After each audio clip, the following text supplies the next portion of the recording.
and welcome to the Apex Legends Global Series. We are back for match day 4 for NA, and we have some big names in our groups ready to face off against each other again. We should be in store for some very exciting gameplay today, so I can't wait to dive into all of it. My name is Glitter Explosion, and I'll be your host today. And of course, we've got to bring the boys back in as well, Onset and Gaskin. Mark, what do you expect out of NA here today? I don't know. Honestly, I don't know. I think that's the beauty of the Apex Legends Global Series is split, right? Because you get a little bit of a pattern emerging, and then we have the POI draft, which changes everything. So we're not sure how certain teams are going to perform from certain POIs. So that's the wonder of this split. We're all learning along the way. And one thing we can guarantee is that we have some of the biggest names, like you said, in this lobby, and they're going to be looking for blood. I think it's going to be a really good day of action today in North America. Yeah, I can't wait to see exactly how all of it plays out. But Dan, I know you've been really excited for this matchup, if you will. So just how important is this week for some of these teams? I don't know.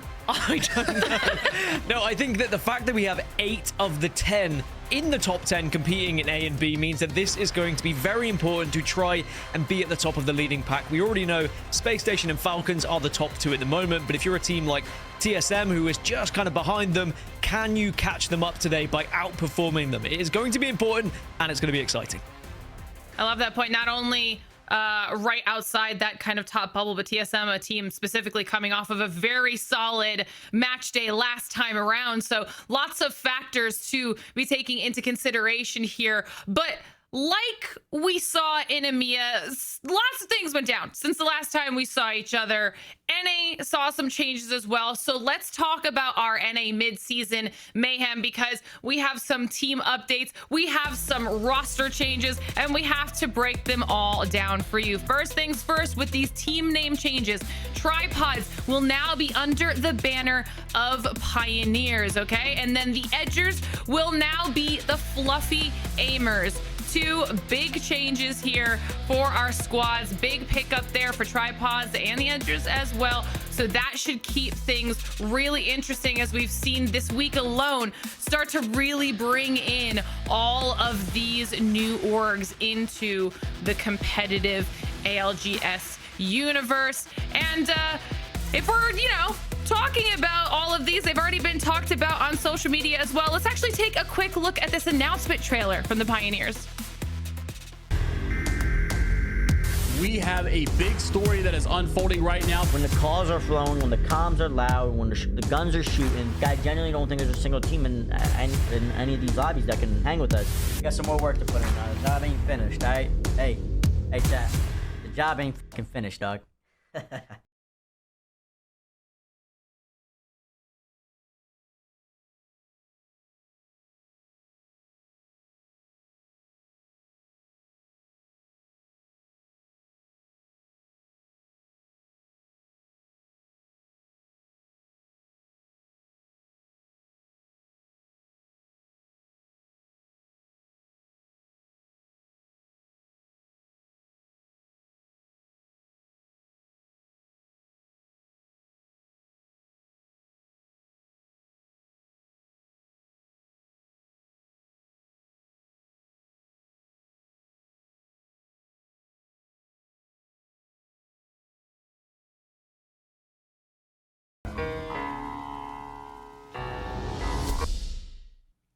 Nice little hype trailer there, welcoming Tripods to that Pioneers universe, if you will. And so just another instance of our team starting to get picked up as things are really kicking off heading into through the rest of the year for competitive Apex Legends. But that was just the team side of changes that we have going on here so far. Now let's take a look at some of our roster changes as well. There's quite a few going on here, Mark. There certainly is, and there's some really, really notable names who are finding themselves with new homes. We're going to start off with Not Moist, and well, they've added Timmy. A big change coming over from DSG. You can now see the lineup. MT stepping down. You've got Waltzy, you've got Guild, and you've got Timmy. Probably one of the biggest moves we've seen in quite some time, and done extremely late as well. Catching DSG off guard a little bit. They've got some work to do, obviously, to kind of restore the name, and I'm sure they'll be out for some revenge if a little 3v3 goes down today as well. And then we've got the return of the man on your screen, Snipe Down in the middle. McLovin will be leaving Native Gaming and Snipe Down will be joining them. So RKM will now be IGLing alongside Rambo and Snipe Down. That is some serious firepower that's been added now to Native Gaming. And then we mentioned DSG. We said that unfortunately, Timmy's not going to be part of that lineup anymore, but Zanail is going to come in, and he has been a player who has kind of quietly been one of the standouts for the teams that he's been on recently. So a very smart pickup, I would say, by DSG here. So Design4 will be IGLing now, and you've got Enemy and Zanail as the second and third. And then finally, you have Eternal, where you're losing Carter, and you're adding McLovin. So Native, he leaves there, and he joins now onto Eternal. Yeah, a lot can really happen in a week here. And as long as we're talking about all of these roster changes, we might as well check out another announcement video. This one specifically related to these roster changes was when Timmy officially announced his departure. I, from this day, will be officially playing with Moist Esports. I'll be playing with Guild and Multi. MD has stepped down as their third, and those the boys at Moist have approached me, and I will be their third. Obviously, that was a huge change there for everybody involved, but we got to see a nice tweet out of Designful here as well, Dan. Yeah, I think the fact that, you know, Designful had a tweet like this, had a comment like this, really showed the bromance that was between Designful and Timmy and what it meant to be able to partner together for so long, and the shame to see them kind of split up. But sadly, that does happen sometimes. People move on to different things, try different rosters here or there, and the Disguised story from Dojo to Disguised and what they were able to do, build a fan base, it really was a brilliant one. But it's now the next journey for both Timmy and Designful, and I'm excited to see where both of them go from here. Yeah, I think everybody's excited. And that was a perfect little segue there for me as well, Dan, because you mentioned bromances. Well, we've seen many a bromance formed over the years of competitive Apex. Not only have they created amazing friendships, they've built these amazing teams. And one of those top teams that had a fantastic friendship as a core part of it was Not Moist. So let's take a look at the journey that MT and Waltzy have been on over the years. Moist! Take back-to-back wins! Because Not Moist take the game! And Moist have pulled off the unthinkable. Singularity trying to clean up the pieces, but Moist holds strong! Look at the down! Walking on you! I can't believe it! Other side of you been? What's in there? What's in there? You're punching him into the circle! Gets it again! Moist win! MT, Mr. 360. You guys are so good!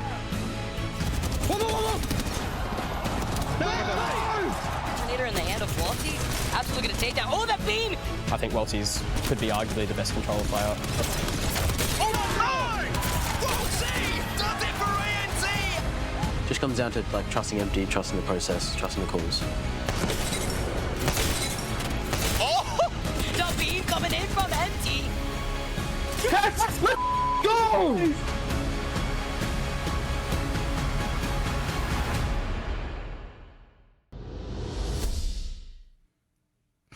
So obviously after that roster change, they'll still be continuing on with that amazing relationship, just in a slightly different capacity. But I mean, just lots of really cool things for us to talk about here as we get into our first match of the day. Before we start getting into those, though, let's talk about the teams participating here. We've mentioned it quite a few times. This is a crazy lobby here, Mark. So let's talk about some of the squads. I mean, you look at this lobby and you can pick a lot of names out you just expect to be in LAN finals, and that's how competitive North America is. You got to remember, this is just two groups. You've got Group C sitting there as well, saying, hey, what about us as well? But they're going to be playing tomorrow, not today. I mean, you're looking across the names. You've got Team Falcons. They're top of the leaderboards at the moment. The super team, the team that wears capes in my mind, well, they're going to be looking to add another win to their collection today. And then you've got, again, the debut of Not Moist, right? Timmy joining the lineup. You've got Pioneers with the new org. You've got Complexity. Lou went absolutely insane, fragging out the last time that we saw him on our screens as well. And then you're not even mentioning TSM, and that's pretty crazy. And the SSG, take your pick, honestly. It is that that nuts at the moment. NRG, Mose, take your pick, Lauren. Take your pick. Who do you want? I think the only team that isn't there that's in the conversation of being at the top is Furia. Everyone else is here competing in A and B. Another team I want to give a shout out to, SKD, with Raven as the coach now. I am really excited for where this team goes and how they progress. Some amazing players. They've been doing fantastically so far, and I really do think that they can be a real threat in these two groups.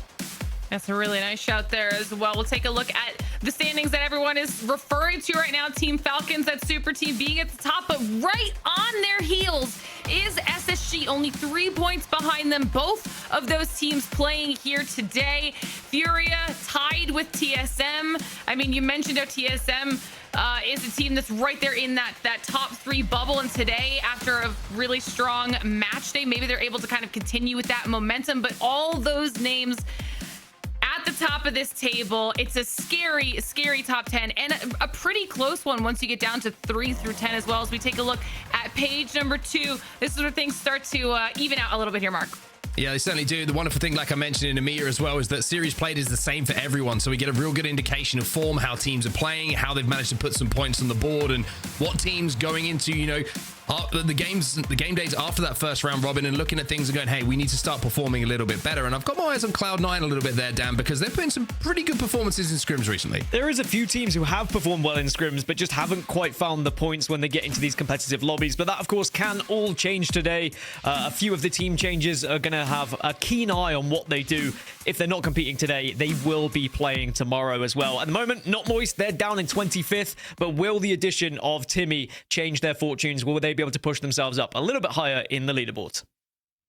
Yeah, I mean, that's an important point. We have an Apex-packed weekend, so if you're looking forward to today, we've got even more action in store for you tomorrow to continue figuring out where our teams will land in that overall leaderboard. But let's start focusing down on some of those squads. I know we could pretty much just list off the entirety of both of these groups at this point with how strong some of our teams are, but talk to me about somebody you might be focusing on specifically here, Mark. Well, I'm going to look and focus on SSG. Space Station Gaming, one of my favorite orgs in all of esports. Well, the team is playing pretty phenomenally right now as well. And if you're looking across their performances so far, they're right up there in the top half of the leaderboard, right up there in the top 2 of the leaderboards in the overalls. And looking at their first game day, they came in 3rd place, 50 points overall, and they were playing from Dome on World's Edge as well. So something to note, a very bad POI for them to have to play with. They managed to get 2nd, 3rd, and 5th as their best games the last 2 times that these lobbies matched up. But it was ANC where they really shone, playing from Sky East and Elrod with a match day win. They've got 2 wins on the board in that match day. They managed a 5th on World's Edge as well before they kind of fell away a little bit on Storm Point. But I mean, today they're playing from Sky East and they're playing from Pylon. So even though they might not have the best picks in the world when it comes to POIs, there's still some pretty solid POIs to play from. So very excited to see what SSG do as we take a little look at some of their stats as well. You can see match wins overall. They've managed to put those 2, average placement of 8.33. Average kills is pretty good, but it's the damage difference which you got to focus on. That shows that they're fighting well as a unit and fighting well as a team. Well, similarly to SSG, Complexity are another team who found success in A and C, but couldn't quite get it done in A and B. So now as they get a second go around, will they take the experience from last week and be able to push themselves a little bit further? Because they got top 3 last week, they got a win in the final game, so momentum is certainly on their side. Last time they had, 7th and 36th picks. I think this week, 6th and 35th. So I'm expecting them to be more World's Edge heavy because that was their first pick. They went for Launch Site in the end, but they will be fighting in Storm Point because they've gone for Storm Catcher, which is on average about 30th in the ADP of where people are picking it in the POI draft. So it's one of the more tough POIs to be fighting for, but they do have Lou, who fights very well for them indeed, leading in the kill leaderboard right now, 32 kills, only beating the 3 members of Falcons. Well, someone has to take them down, right? It seems like Lou is doing it as a one-man army, just based on those stats, but we know full well the entire Complexity roster is the reason why Lou is able to shine in the way that he currently does. And what a story it has been for Lou. He's had his ups, he's had his downs, but he seems to be back on his A game, back on a team that he's comfortable with, and I can't wait to see what they do here today, Glitter.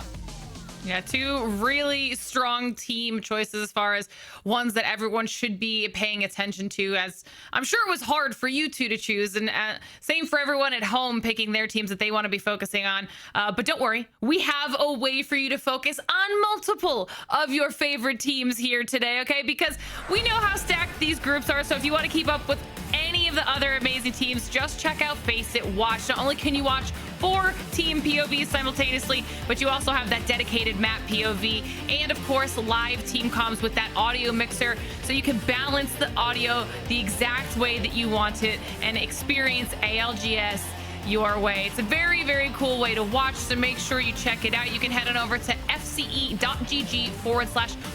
ALGS to get that all set up and enjoy our entire series of matches here today. And speaking of those matches, it's almost time for them to get kicked off, ready to go. So Onset, Gasket, I hope you're ready for NA. I am so ready to get into North America. I am ready for things, Dan. You can probably tell by the start of the show, I am almost too excited because there's a few segments that you were meant to talk on that I talked straight over the top of. So I'd like to apologize for that early on and give you a chance to finally get some words out. You can never be too excited. An excited onset means that we are due for a very good day and a very good evening here in North America, and for good reason. Like I mentioned, 8 out of the 10 of our top teams in this region all competing here today, so I am expecting it to be a bloodbath. I am expecting everyone to be throwing their best foot forward here to try and ensure they can be at the top of the leaderboards after these two teams have competed, because it's going to be difficult to find points when there are this many good teams in this lobby, Mark. Yeah, it is a fantastic lobby to look at as well. You just look at some of the names, and like I said previously, you can pick half the lobby and you're expecting them to be in a land final. We're still missing one of the groups in North America, and this is where we're going to be starting today, everybody. World's Edge is going to be where we kick off for 3 games before we head over to Storm Point, and then we have to get into the good business now, Dan. We have to talk POI draft. POI draft, and that's usually what gets me going because I love the stats, I love the numbers, and I love the addition of the POI draft. Who'd have thought Sky West picked first from NRG? Shocking. Biggest difference, though, from EMEA into NA is Climatizer East seems to be a very popular inclusion here in North America. Complexity that I touched upon at the start of the show, they had their first pick at launch site, so this is where they're expecting to pick up their points. But for any of these teams who are kind of in the early picks, expect World's Edge to be their bigger and better map, but it's going to be more of a struggle as they go over to Storm Point. It certainly is indeed. As we go down the picks and you see some of the more, I would say, established POIs start to disappear, you're also going to see some of the bigger names coming in as well as we move on, because you're looking at the likes of, you're looking at like Team Falcons, you're looking for where they're dropping, you're looking for where TSM are going to be dropping. I mean, there's so much to talk about today when it comes to these POI drafts and where people are dropping that just changes the complexion of everything, Dan. And one thing to note as well that I kind of coined a term a little bit earlier in EMEA, if you are lucky enough to get a good zone, a zone that pulls to you when you have one of these poorer POIs when it comes to picks, that's a golden game opportunity for you to put points on the board from a POI that you don't really expect to do it from. And these are the later picks that you were speaking of. So the teams who prioritized Storm Point and instead got later picks on World's Edge, TSM at Mirage Etoile, Falcons down at Dome. Now remember, in EMEA, we have still not seen Dome chosen as a drop spot for anyone. Yet in North America, people seem to think it is actually better than maybe Stacks, for example, or you're happy to take the fight against someone at Stacks. So we'll see what Falcons do from that. I'm very excited to see where Falcons go from Dome. I also want to say that SSG getting Sky East at pick 23, pretty good from them. I think they would have been very happy to see that still available. So SSG with an opportunity to do something here on World's Edge. And I think you're right. Obviously, all eyes are going to be on Falcons and how they play from the Dome as well. And they do have a couple of teams around them. Maybe they feel confident in taking those fights, but one of them might not be Complexity with the way that Lou has been firing his guns recently. But enough of the POI draft. We've seen the teams. We've seen who's in this lobby. It's time to get underway, everybody. Match day is nearly ready to go. And I tell you what, Dan, World's Edge, it always looks as beautiful as the last time I saw it. It just hits different, doesn't it, World's Edge? I always like it when it's in the rotation in ranked as well. It seems to be home for not just me, but many players in Apex Legends. Now, I am curious as to where Falcons go with their rotation, but at the moment we're going to focus on Not Moist, because the inclusion of Timmy, this is a big change, right? Not Moist were a roster who dominated in the region for quite some time during Split 1, but perhaps didn't have the result they would have wanted or expected when it came to the playoffs. But now with Timmy on the bang, I'm excited to see what they can do. Yeah, also interesting to point out as well, you've got Guild and Timmy, both North Americans. Is this now a North American team? Genome. Waltzy is going to be the lone survivor from ANZ. I'm sure that he'll still be supporting his boy, of course, understandably so. But Waltzy going to be taking up the IGLing on this team as well. MT historically, of course, was the IGL for Not Moist, and it's a big change for him. He put a tweet out saying, you know, he's going to put the hard work in and everything that he has to do, and he believes in himself to do so. Well, he's going to have to navigate the traffic on World's Edge here to head a little bit towards Fragment. Yeah, Fragment is where we're going to be going. There's a little bit that's within Geyser, so that makes me think that we might head over towards No Name as the end circle here. So the likes of Yup and Weave and NGNL actually are all going to have priority to move there. And you can see Weave dropping at Overlook have already made their way down to No Name, and they should have got that ring console up at Overlook, so they'll be the first ones to take one of the buildings, and they should be able to sit there for quite some time. But of course, with a No Name finish, not too many buildings to work with, so a lot of the surrounding areas in Fragment and in Geyser are going to be desirable for those who rotate late, but then they're going to have to force their way in when the zone eventually shifts. Yeah, good news on the pathing as well from Overlook. Not only did they have the ring console, they also had Survey Beacon, and as you can see, as they path their way towards where they want to play, they had a Evo Harvester as well. So they'll have at least blues, pretty close to purples, you would imagine, as they're already set up inside of this building. So a really good opportunity for early points on the board for them. Elsewhere, you just seen a little bit of a slow rotate from some teams who recognize that maybe there's not a huge amount of zone to play where they believe it's going to finish, and maybe Fragment is going to become a little bit more packed as we get through the game. A couple of teams hitting the evacs in, but for now, a little bit of a slow burner at the start, as we would expect. Not too many fights been taken. You can see already less than 1,000 Evo damage needs to be done here by Weave for them to get up to purples. Well, good news for Weave is they have the Watson, so they can really set up in this building, and they can ruin everything for anyone who wants to arrive late and try and take the position away from them as the early movers. The story's more going to be focused on those who are going to be moving a little bit later and potentially fighting in chokes and surrounding areas. The Harvester area at the moment is where a fight is currently going down. LG against Board, and LG have that high ground. Oh, we also see a strong push, shall we say, at the least, coming in as we put some more damage from distance. Unfortunately, only the one times on the scout is going to make it a little bit more difficult, but it's E8 who are being so aggressive to try and take this truck position away. Yeah, EA may be seeing an opportunity here, and the knockdown shields are almost doing something similar to what we saw last week, but it's Eternal who go down. Elevate only lose one, and they'll be able to get back up to a full 3 here, and if they want to, they can hold this truck for the rest of the game. But with the aggression we just saw, will they consider carrying on with this wave, right? Do they push even further into No Name and potentially take the fight against Weave? One thing they're going to have to do is play a little bit of space around that truck, because they don't have the catalyst to reinforce the doors, so it's very, very nadeable for inside of that truck. They do have the fuse, who can, of course, was very useful in that initial push, of course, just to fire those knuckle clusters in to get that damage to really discombobulate the team that was inside. But you've got to use now the fuse and the knuckle cluster to kind of command space in and around that truck, because just setting up inside it with those doors already gone, it's a risky spot to play. How about the Pioneers being reintroduced to Apex Legends as well? Welcome back. 255 days away from Apex, and what a team to pick up. Tripods who get in through Challenger Circuit in the final game and now find themselves competing in the biggest and the best lobby, and they do not look shy in this lobby as well. Happy to take fights, really rolling with the big boys, and I'm excited to see what they can do for the rest of the season. And in this game at the moment, moving from the northern side, they might just be able to pick off a few teams that are going to be below them here. Well, yeah, you have to be careful, because Deeds has got himself a long boy, and he's going to be able to do some good damage if he does see those doors gone and the windows available for him to poke a few shots through as well. But it looks like maybe another evac for them to try and play with. I'm not sure where they want to try and play from here, if they're going to try and go into Overlook or maybe the truck, but doesn't matter. They're going to go nowhere. They landed on the snow. It was a soft landing. They wanted to stay here, regardless of what they tell you. I mean, I think if they had arrived in No Name and then they could run it back, they probably would rather stay on the height, judging by how congested it is at the moment, right? So it's probably a blessing in disguise for them. But it was Not Moist and other teams who all banded together to shoot down that evac tower, not allowing Pioneers to make a aerial rotation. And you spoke about the long boy. How about the sensor?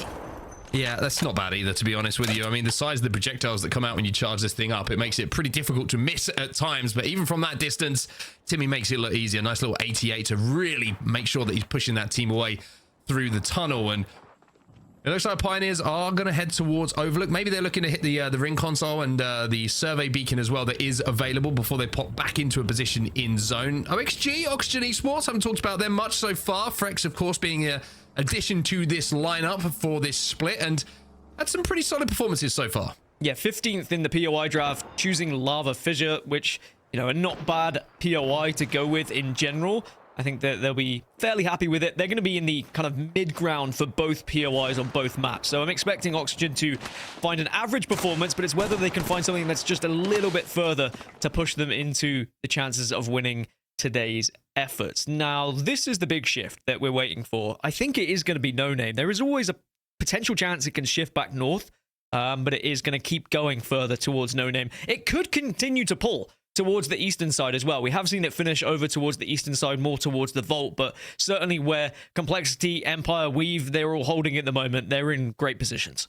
We can see as well that Falcons are pushing their way from Geyser through the tunnel. If they can hold that for quite some time, then they'll be in a really good spot. Fluffy Aimers might think about rotating behind them a little bit later, but it looks like they're going to take a slightly different approach. So Yup, who are already in the kind of tunnels complex, I'll call it, now that it's a little bit more difficult to navigate, they're going to maybe have to deal with Falcons at some point, but they're playing outside of it to the north side. So Falcons should have control of this vault tunnel for quite some time, and they're going to be in a really good spot for this endgame with everybody kind of, by the looks of things, approaching from the north side here of World's Edge. Yeah, I was going to say, I don't think anyone's going to come from the south, so that will be good and bad news for Falcons. Good news because they're not going to be contested down in the vault, but also maybe bad news because then you don't pick up any kills. But it looks like Falcons on their rotation at the moment are trying to find a better place to play on the edge of that vault tunnel. As for Not Moist, this is the northern side that you were speaking of. SSG aren't so far away from them, and I think that's why Not Moist are hesitant to move right now, because they know there's someone nearby. They've just seen SSG again,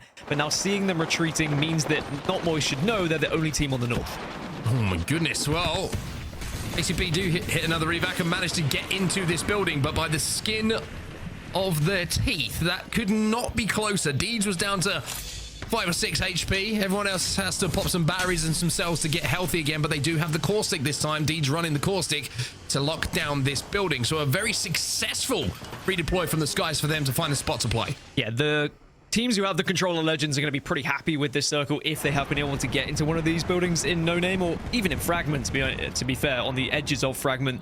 You can hold it for quite some time. I think CCE also playing a caustic and holding the edges of the train track, as SSG, they've had to move all the way down this western side, and it's NRG that are now in front of them, and they might have to take this fight. Yeah, this is going to be a tough rotate here for SSG. Interested to see what the play call is going to be from Phony. But one thing I want to actually say about SSG as they prepare to take this evac is I just love the natural chemistry in play styles that you have with all these three players, right? Phony loves to be aggressive as an IGL, probably about as aggressive a player as you would wish for. Zainu, we know what pedigree he has. He's a LAN champion and also loves to be aggressive. And I think Koiful just gives him that little bit of stability, that clutch factor that's sometimes missing in those 3v3s. You get that final kill. You're a little 1v1. You want Koiful to be that player alive, but for now, they're going to have to get him back on his feet. They should be able to get up to a full 3 here. They're probably happy to see that these buildings are free, but they already know they're going to have to continue moving because they were able to get the ring console information thanks to Zainu choosing that option on the fuse, and they will continue to move east shortly. But it's a nice temporary pit stop for them to reset and potentially hold out teams that they could have fought on the outskirts of this circle. NRG and both SKD are going to now be arriving after them here. Going to be an end zone where I think a lot of teams who are coming in from the north and maybe even the west side of World's Edge here are going to be thinking KP is the name of the game for us. Also at LG, they're making a very interesting rotate to follow here, as it looks like they're going to play for maybe this Evo Harvester that is in front of them. Maybe a little bit of extra ring console information, but the situation they find themselves in now... Always craft a bat on your way past. Medkit, probably. Medkit, indeed. Smarter than me. Is an interesting decision to go back into the zone and wrap from this way. Now, that's the difference between you and I. You already have plenty of medkits. I'm scrambling when we get into the circle. I'm desperate. I need something. I've not looted enough. We're going through zone knowing I have 3 medkits. But it is going to be a long old journey for them. We'll have to see if it pays off for LG. And as they do arrive late, it will be Not Moist that is the closest team to them. Biggest question for me, do Not Moist know that they're there? Because remember, when when Not Moist saw SSG a little bit earlier, they probably presumed they're the only team on the north. But we can have a little dive in to see what they are thinking about this game. Let's jump into a listen in. Yep, can you before we do this, can you scan down below and see if there's a team underneath us? Yes, I can. Yeah, they're playing out front of tunnel right now. 3 seconds, I'm gonna scan below, okay? Yep. Scanning. Taking things to see what's in. There's a team under right now. You need to queue this. You need to queue that. Make sure that they can't come up. We're in at the rock there, Timmy. We don't have to int right now. We can wait until this zip is out of zone, and then we look to take the fight, okay? Yep. Well, do as much poke to them as you can. They do have blue. I have Yeah. Perfect. It's a fucking Watson team. This guy also has blue purple down there. Yeah, I hear you. Just letting you know. We hold this zip, and we look to fight this team later. We win this fight, and then we fucking have a very good game here. Yep, they're just holding their inside, I'm pretty sure. So they have to worry about that. It's also the team that mirrored us. That's fine. That's fine. Mirrors. Yep. Shoot them off as well. We walk in front of us. We're not pressured for space right now. They have purple. I'm just letting you know. That's few. They're probably gonna go low ground towards. They're probably gonna go low ground towards the tunnel. We can walk in here if we have to. We should try to shoot this. No, we should try to kill them off. Shoot the middle. Shoot the second. Shoot second. Hit him 30. Alright, let's look to walk. Let's look to walk forward. Right there, my dude. Let's walk up. Good shots. Nice. Walking up. We went inside. I'm gonna smoke it. Yeah, I hear you. Can we look? Can we look to the right, maybe? Yeah. I think we played this spot. Kevin, can we shoot this hit? 3, 2, 1. Button, yep. Dust. Thirsting. I hit him at 180. I'm about it. Beautiful shot coming in from Timmy from distance alongside his two teammates. They get the knock onto the team that was in that truck. That was E8 quite some time ago, but I'm pretty sure that's a combination of TSM. And no, it's actually, excuse me, it is still E8 who are in and around that truck. Elsewhere, SSG have been eliminated. So one of my teams to keep an eye on today, well, you don't have to keep an eye on them any longer in this game. Board also eliminated as we lose our first 3 teams. It was great to get a listen in and just to hear Waltzy on the IGL as well. Of course, it used to be empty, but now Waltzy picking up those reins, and it sounds very comfortable to me. Now, elsewhere, SKD, they're on this far western side, and they have 2 teams around them. But are they going to be able to pick up any kills? They've already lost 2, and it's now Noct as the last remaining. 1v1. Not trying to clutch up for SKD here, but don't think he knows where the other player is. And now he's kind of a little bit split decision. Does he play behind the knockdowns to hit the battery? That is the answer in front of your face right now. It's Presley versus Noct in this 1v1. Is he going to play for the res here and exchange them elsewhere? OXG taking a fight here. It's a 2v2 by the looks of things for them. Yeah, most hated are on the other side. Now it's just going to be Aiden on his own. And he is in the Bloodhound ult, but I'm not sure it's going to work out for him. Done a lot of damage, but it's not going to be a successful mission for him. He falls to most hated. We go back to this 1v1 that you were speaking of earlier. That's no longer a 1v1. Fluffy Aim is back up to a full 3. It's a 3v2 now because they managed to get both reses. So SKD may have just made the wrong decision in this situation. And yes, indeed, that was the wrong choice. Take the 1v1 next time. You want that one back. But Fluffy Amiels will knock SKD out of this game number 1.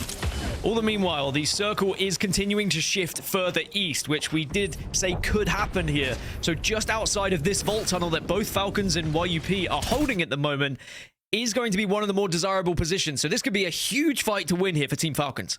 And they do have an armor advantage. You can already see as a blue armor. Also, Zero is going to jump over those with a little bit of gymnastics himself to make sure the Watson fences will not be a problem for the rest of Falcons. They will be safe where they are right now, but you can see the play. They want to take this spot away. They want to fight for it. I think they're just hesitant at the moment, just in case there's any other teams in the area, waiting for those scans to get full information before they do anything. The zone is going to force them to make a decision soon, though. If they don't go fast, they might have to back off. All the meanwhile, most hated have just dived on in onto YUP, and suddenly there's going to be several teams in this area, and Falcons, if they bide their time, might be able to just sneak around.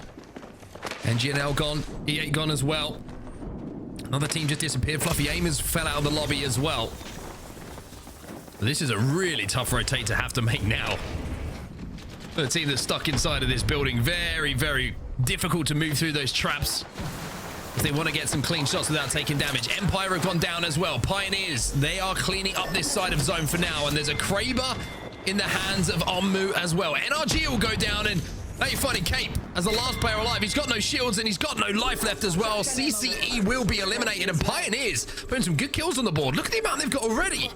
No one is in this next circle, by the way. The only team that's close to it is Not Moist, who have one of the more commanding positions from the north side. You could hear Waltzy knew where this circle was going. He was confident they were going to have a good game if they won that initial fight when we were in the listening.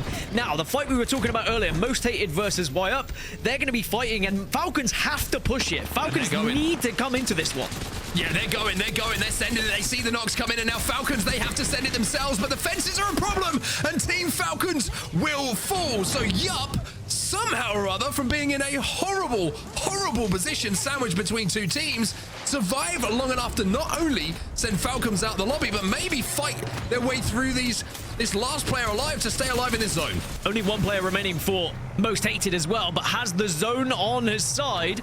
Knockdown shields as well to play with, and you can see that they are scrambling inside there, and they may just fall victim to the red. They do, so now Most Hated will hold the southern side. Not Moist still on this northern side, holding out LG and Complexity. It's going to be 3 teams here. Not Moist, Pioneers, and Most Hated as our final 3.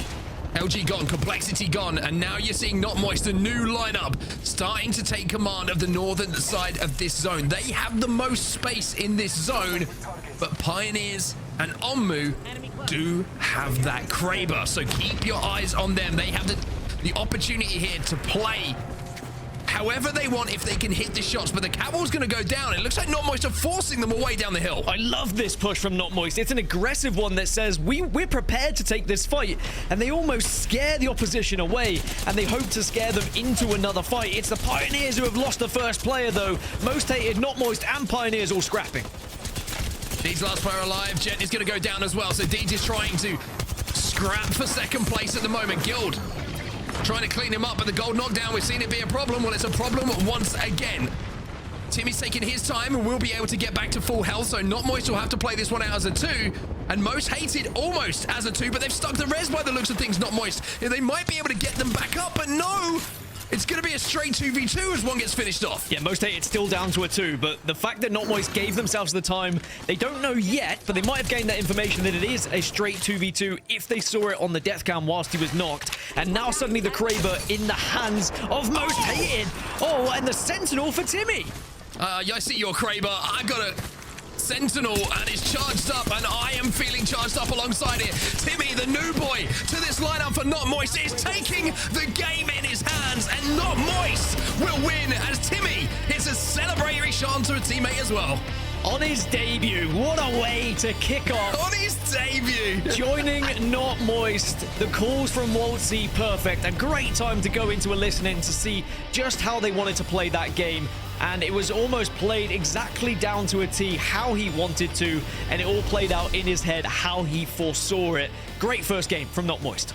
I mean, when you're poking with a Kraber, you don't expect that kind of response a lot of the time. You feel like you have the power of the lobby in your hands, hit one shot, and you put your team into a position to win the game. But Timmy with a 132 headshot with that charged up Sentinel, it's why you pick a player like him up, right? He's a game changer. He's a game winner. And Timmy does it here for Not Moist. He's just an absolute gamer, to be honest. And I think that even though it would have been a hard decision for Timmy to make the move across, just getting that victory under your belt, everything feels a little bit more justified. It takes a lot of pressure off your shoulders as well. So now Not Moist can probably relax a little bit as they go into this next game. Yeah, phenomenal game from them. And I will say, Waltzy's yelling absolutely on point. Every single thing that in that listening he was saying was going to happen is exactly what happened. But I got to give a lot of credit again to Timmy playing with that Sentinel, creating so much space, not allowing teams to move up into the space that Not Moist were looking to play a little bit later on in that game. Fantastic performance all round from Not Moist. And with 11 kills alongside it, 23-point banger to start the day off here in North America. Not Moist making me feel things, Dan. Tingly feelings everywhere from Not Moist. Well, Most Hated. I'm impressed with their performance as well, because not only did we see them win that initial fight in the choke, but then they soared all the way over to the eastern side, where they then kind of blocked out those teams that were holding in the vault tunnel. YUp and Falcons, who had been sizing each other up pretty much all game. Neither of them succeed in getting out of the tunnel because Most Hated were able to hold them out at the northern side. Yeah, really, really impressive from them. And Team Falcons, you can see it was kind of all in on that play. The longer that fight took, to take place, so to speak, the less likely it was that Falcons were going to be able to get into that fight healthy enough to really cause a problem. At the other end of the table, SSG, no points on the board in game number 1. A little bit of a disappointing one for them, although a tough zone to access, of course. SKD, we saw them in a momentary 1v1 that turned into a 3v2 very quickly as both teams tried to exchange reses, and it was the other side of things, the fluffy aimers, who managed to get the 3 players up first. And looking at the damage stats here across the board, you can see the Not Moist putting up a huge amount with 4K on this side. Yeah, I'm not surprised with the amount of space that they were able to take up right from the start of the game. And it was a lot done by Timmy as well. You can see 1,800 with the sniper, being able to just annoy people from a distance, regardless of whether they were going to take that fight or they were just trying to poke and prod at everyone. It is a extremely impressive first place finish for Not Moist. But I think both Most Hated and Pioneers will be happy with second and third. Just want to touch upon SSG as well. The fact that we did see them take Sky East. This is one of the big differences, again, between North America and EMEA. A lot of teams are leaving Sky East in EMEA, saying that, you know, Sky West already pretty powerful. We don't really want to be competing with a team that's coming from there. And technically, you're then sharing a POI. So it's strange that in NA, people are still favoring it. People are still confident in Sky East, and SSG couldn't get it done in that first one. Yeah, a little bit of a rough one for SSG, but Not Moist looking very, very strong at the end of game 1. It's time for us to go to a quick break. When we get back, though, match number 2 is coming your way.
Apex Legends Global Series, as we have just completed our first match of the day here for NA, and now we're going to be looking towards match number 2. But before we do that, Dan, I think we gotta take a look back at some of those final moments from the first match, because what Timmy was doing to people with that Sentinel in hand was just unfair. It was borderline bullying at one point, to be fair, what Timmy was doing throughout the entire game. Now, Not Moist, when they went down to a 2 here, it was looking pretty dicey, and they probably thought our chances of winning there's got to be teams of 3. But luckily for them, it was going to be a 2 that they go up against. Now, what Gil did, yes, he went down, but he allowed the res to happen and gave the information that there was only a 2. So it allowed then Moist to just take that second, reset a little bit, reposition, and get into a spot where they could take down. Also, the damage that Timmy did through smoke then, also a little bit ridiculous, has to be said. Not only that, but Guild was also, I think he had 6 kills in that match. So, I mean, everybody was really pulling their weight in that first match. And, you know, we were kind of wondering what was going to happen. Obviously, that was a new roster change. We were excited to see what Timmy and Not Moist were going to do together as a trio. Like you guys said, I think that it was really cool too. Got to hear kind of how they work together on comms and the thought processes behind how they want to play their game out. And right now, after that first match, they looked great. They did, and I mentioned it right at the end of the game. I just do think it takes the pressure off now, and we'll see whether they can continue this momentum going into match number 2. But there was a few teams who maybe had an opportunity to do a little bit more. I think both Falcons and Yup will be a bit aggrieved with what happened. The fact they were kind of gate-kept in a position that they've been working so hard to get. But sadly, that is the case. If a fight takes too long, if you don't get into the equation of said fight quick enough, you are going to be punished a little bit later. So maybe that will speed up some of these fights for some of these teams. Yeah, I mean, and another one of those teams that ended up being in the top 3 with them that had a lot of kills as well was also Pioneers. They didn't end up getting that win. They got that 3rd place finish, but 11 kills to their name after a pretty aggressive match number 1. So they're setting themselves up well for the day as we continue into our next match. Obviously, Not Moist winning the first one, heading back to World's Edge now for match number 2. Have to see where this next zone will go, who it could potentially favor, and what that means for some of our squads. But so far, we're starting off with a pretty strong showing from some of these teams. Is interesting as well, in the POI draft, 7 of the first 8 picks were all on World's Edge. So I think that says a lot for people about kind of where people believe they're going to be getting their points as a squad, and for the fact that it is match 1, 2, and 3. Now, in EMEA, we saw some teams prioritizing Storm points, saying we would rather catch up to squads knowing what we have to do rather than being the front runners. It's almost like a marathon race, right? Do you want to be at the front of the pack where you are leading the pace, or do you want to be just holding off a little further behind, save that energy, and then suddenly get that final sprint? Certainly those teams who have prioritized Storm Point are going to have to try and find something similar to that here in these games. Yeah, that was something that we even had talked about during our EMEA matches as well. It's all about finding that balancing act, knowing that if your 1st, 2nd, or even 3rd choice POIs aren't going to be available to you on one map, how do you balance that out, make it work for you on the other? So far, it's been really fun kind of seeing how everyone is handling these POI draft picks. But of course, we also have our Challenger Circuit number 2 right around the corner, the 22nd to the 24th. And there's still time to register if you want to try and get yourself to compete in there, potentially see yourself up here on the main stage of ALGS. So if you are even remotely interested, get yourself signed up and check out that next Challenger Circuit. As I can hear the drop ships locked and loaded, our players are getting ready to dive into match number 2.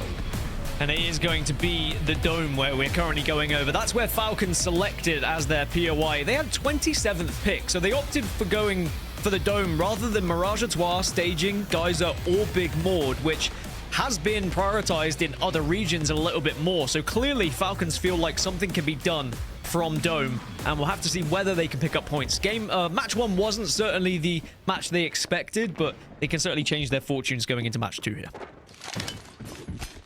We'll be kicking things off with Team Falcons as well. As they start to get themselves looted up, they'll be looking for that information and hopefully finding a bit of a more successful rotation into that first circle. Preparing themselves for who they potentially have to run into as well. And as we start to get that map information, seeing where some of our teams are going to end up, it looks like it's going to be shifting a little bit towards Monument. Yeah, Monument is where we're going to be heading. And it could be the circle that does finish pretty much bang center of Monument as well. We saw it in APAC North actually quite recently, where it looked like it might shift a little bit to the west, but then suddenly it pulls back into Monument, so everyone got rewarded who had committed to Monument early. Again, the teams who are center at the moment, Monument, NGNL have a ring console, so if they stay put, they're going to be pretty confident that it is going to be a Monument position as well. Weave moving from Overlook are going to have one of the priority movements if they go quick about their business, especially if they hit that survey beacon and realize that they have a perfectly quick transition from Fragment all the way to Monument right now. Yeah, you can also see Elevate with a little bit of a 2-1 split right now, kind of scoping things out from Epi, which was left open when it comes to those drops. So Elevate could be looking to make a move in early and claim some space for themselves as well. Right now, you know, we're just watching everybody make their initial choices. You see Pioneers there also coming through the choke, potentially running into LG as everyone's working on that western side of where the circle's going to start moving. And then we also are back on board Team Falcons, who now have blue shields, looking a little bit more comfortably looted up as they start to move forward. Interestingly, looking at this circle, it was APAC North day 1. Also, thank you, Dia, for putting all these together. You absolute legend. Riddle Order won this circle from Overlook, so that is fantastic news for Weave, who have dropped there. But second place in this game was third place was Fnatic all the way from Dome. So perhaps we'll watch quite keenly on how Falcons do on their rotation here and whether they go for something a little bit similar. It looks like Fnatic moved far east when they went for the rotation, whereas we are going to be seeing Falcons actually opting to go through launch site and then through Lava Siphon. So two very different approaches to this circle, and just shows the differences of the regions we have here in Apex. You know, I also saw a little bit of back and forth there. Like I mentioned, we had Pioneers coming through that vault tunnel, and they did run into LG. A little bit of back and forth poke damage, but both teams opting to back off and make their way through the choke safely. Now checking in with Complexity and what they've got going on over here, finding themselves in a little bit of a back and forth as well. Everybody playing this really smart so far, though. Just getting enough damage to continue working on those Evos without really forcing anything too early. Yeah, no one really wants to take said early fight, but it's also because everyone's more focused on getting the Evo Harvesters, as you mentioned. So eventually, if you do keep going along the path, you are going to just hit someone who's trying to get the same Evo Harvester as you. Complexity are going to force their way through this choke, and they might just miss Eternal, who forced their way through here a little bit earlier on. But Monument is already pretty full. Not much room to play. You've got TSM who are going to be playing the train tracks just to the west of Monument, and they're going to hold that position for a short while. Oxygen are going to be here in Landslide.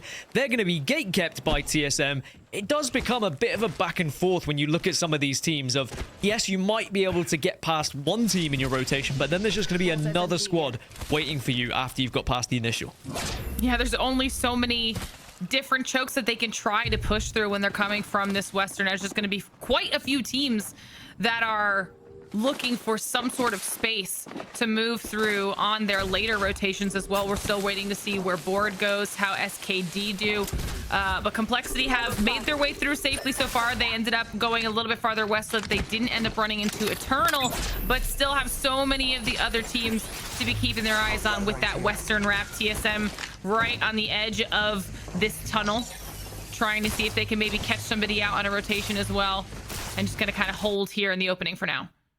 And there's a lot of eyes on TSM, as there always is, because it's TSM, but after an incredible performance last week when we had no Falcons, we had no SSG, TSM were able to take the plaudits, but can they do it when the other big teams are involved here, and maybe answer some of those questions and doubts that other fans are putting upon TSM? It was great to have an interview with Verholst after last week as well, and just see that that confidence is still shining through, and the belief in his game and his teammates' game as well. But for now, TSM, they're going to be set, they're going to be put, they're going to be holding down those train tracks. Oxygen moved to Countdown just to get ring information, but it's NRG who are on the other side of it, and they might have just caught Oxygen with their pants down a little bit here. Yeah, Energy, you guys mentioned it at the beginning, obviously landing in Sky West, and Oakshi running straight into their pathing right now. Oakshi backing off, not really wanting to take this fight this early on, and potentially wrapping right back into SKD. So this might be a little bit of a sandwich situation that Energy could try to capitalize on, as you can see them trying to do a little bit of poke damage across the way. And you can see that SKD was taking a little bit of it. They know that OXG is in the area. So now Landslide becoming a little bit of a hotspot. This goes back to the marathon metaphor I was using earlier. By Oxygen going to get that ring console, they kind of drop to the back of the pack and they allow someone else to get in front of them here, and that is SKD. So now Oxygen need to try and find a way around them, right? So they're going to have to go down south, I think. Staging is going to be their approach, but then that means you have to force yourself through a choke point to get into the circle. So it's going to be a tough old move for Oxygen. Either they double back on themselves and take the fight against SKD, or they have to go all the way around to Harvester and then force themselves through that choke where Board are currently holding. Now, look at where that circle is sending us. It is going to be a little bit further west than I thought, still with heavy Monument presence, but there is a lot of mountain that's taken up by that circle, which of course means lack of playable space, which will then mean a lot of fights that are going to happen before we get to Zone 3. There might be a really good opportunity for the last remaining teams that are here on the west side to hold that western choke. If they can clear out the likes of NRG, maybe OXG continues this wraparound and goes for the choke through Harvester. SKD do have an opportunity here to be one of the few teams that doesn't have to deal with the Monument chaos as everyone leaves those buildings, and it might end up working out for them. You'd hope it does. I mean, I think everyone hopes that the zone is going to be in their favor. The downside for a lot of these Monument teams is they won't have any clue yet about where the circle is going to be going because there's no ring console for them to work with. When there's so many teams surrounding you, you don't have the opportunity to step out and actually gain said information. So this is where these kind of zones and these kind of shifts can benefit the late movers because you get that information before the other teams do, and then you can take that position. But my question would be, what position do you want to take? Board and TSM already take some of the more priority positions on the southern side, and you can't play close to the mountain. So it is just going to be about forcing yourselves into engagements and trying to pick up KP. This has to turn into gaining KP for a lot of these teams now. There's lots of back and forth happening with SKD and NRG in the area. SKD able to scare off NRG from trying to make their push through on this Western Choke. NRG opting to wrap all the way back around through Skyhook, hopefully quickly enough that they'll be able to come out through one of the other areas and not be punished too harshly for it. But SKD actually did a really good job owning this space and now giving themselves a little bit of safety and time to work with the next ring collapse. So they've really opened up the doors for themselves. So NRG, if they decide to go through the vault tunnel, they would be able to hold that position and technically get ahead of SKD, but still are going to have to fight them, but maybe fight them from a more favorable position. Now, we spoke about Falcons earlier and their move all the way from Dome. They do find themselves on the southeast side of this circle now, but they have to cross the lava to get to this next circle, and they're going to be focused by potentially Oxygen Esports, who are just waiting around this corner. And we watched Oxygen on the map, that top down go for the choke towards Harvester. Team Falcons now running straight into them, but don't have too many teams at their backs. They might be able to have a little bit of back and forth with OXG, but like you said, you've got Board in the area, TSM still in that tunnel. So there are some teams that are going to be looking to see if they can maybe do a little bit of damage from distance. Team Falcons trying to kind of peek around all the rocks and see if there's anyone they need to be worrying about at their backs, as no one's really made any sort of an aggressive move here just yet, kind of waiting for the next ring to give some more information.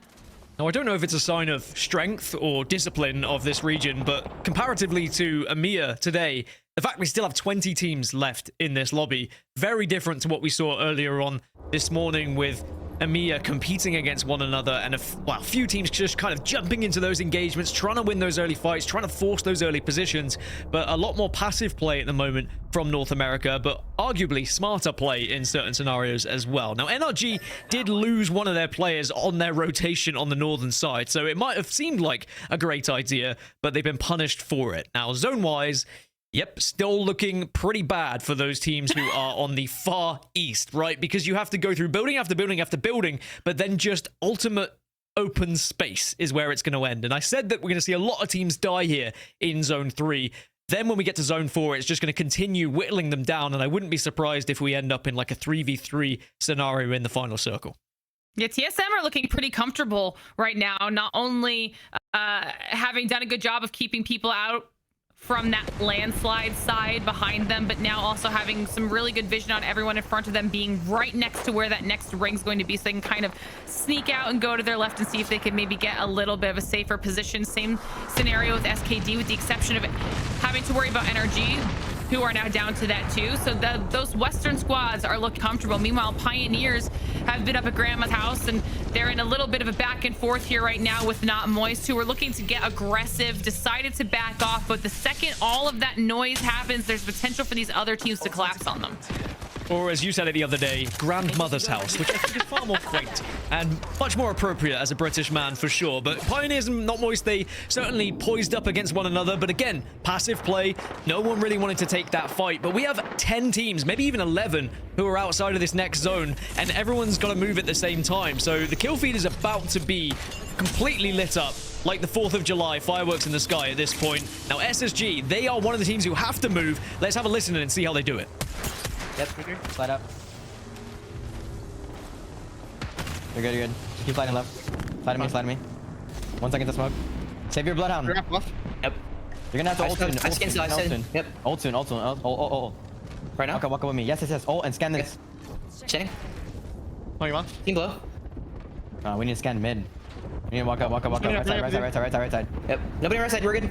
Yep, coming. Take under. We can take under. You need to take under. Take under. Pick it up. You need to take it. You need to take it. Go, go, go, Two go. cracks. Two cracks. I take it. There's a team above you. There's a team above you. Chill, chill, chill. Coming in, your friend. Play on us, play on us. Make sure you Bottom back here. Hard watch it for me. Hard watch it for me. Scan it 7. Pound Just chill in me and look at this, okay? We all do this. Pound it. Look at zone. They scan. They scan. Yeah, they might peek. Standing now. Big them. Yep. We're good. A lot of people. It's not worth peeking it. You wanna try to rock, right? No. No, You wanna save scan for right? Yeah, safe scan. Safe scan. Scan it 15. Just hard watch that fucking staircase. Yep, I'm. Listen, can you scan from like all the way this corner? I want to see if it's a duo. It might be a duo. Okay. Yeah, scan all the way south. Scan it 5. One guy hit. We got cracked. Yep. I mean, they somehow snuck right in there and were able to claim that first floor of this building pretty much uncontested here. And now they know that there is a team directly above them, and obviously everyone else around them they'll have to worry about, but for now have bought themselves a little bit of time. Meanwhile, off in the wings, we've got Team Falcons down to a duo going up against TSM. Yeah, TSM were shooting them from a distance, but Most Hated, again, it's Falcons and Most Hated who are kind of annoying each other, or at least Most Hated are annoying Falcons. They're like a thorn in their side, just as they were in the previous game. Falcons as a 2 are going to really struggle to hold off Most Hated here, because TSM are going to be kind of joining in this fight from those train tracks, but we have seen crazier things happen and more incredible things done by these two players. Maybe not on the same team before, but now they have a chance as a 2 to try and fight their way out of what is a very dicey situation.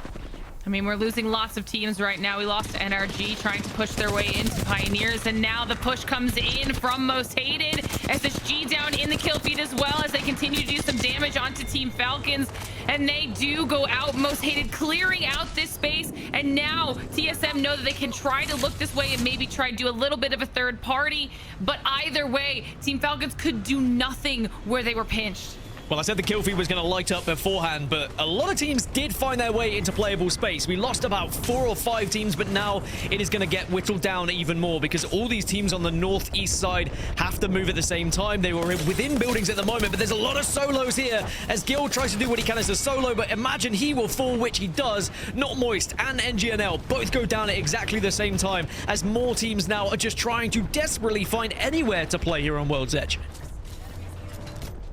You've got Yup eliminated, Elevate eliminated. Most Hated does end up going down as that space continues to get cleared out. TSM has pushed their way out of that tunnel, and they're doing whatever they can to hold that space. They're now looking at Fluffy Aimers. Meanwhile, everybody's still in the city trying to hold what little bit of safety they can. You get a nice top-down view here of TSM and what they're trying to do. On the other side of this rock is exactly where Fluffy Aimers are, and they are the next squad that TSM has in their crosshairs.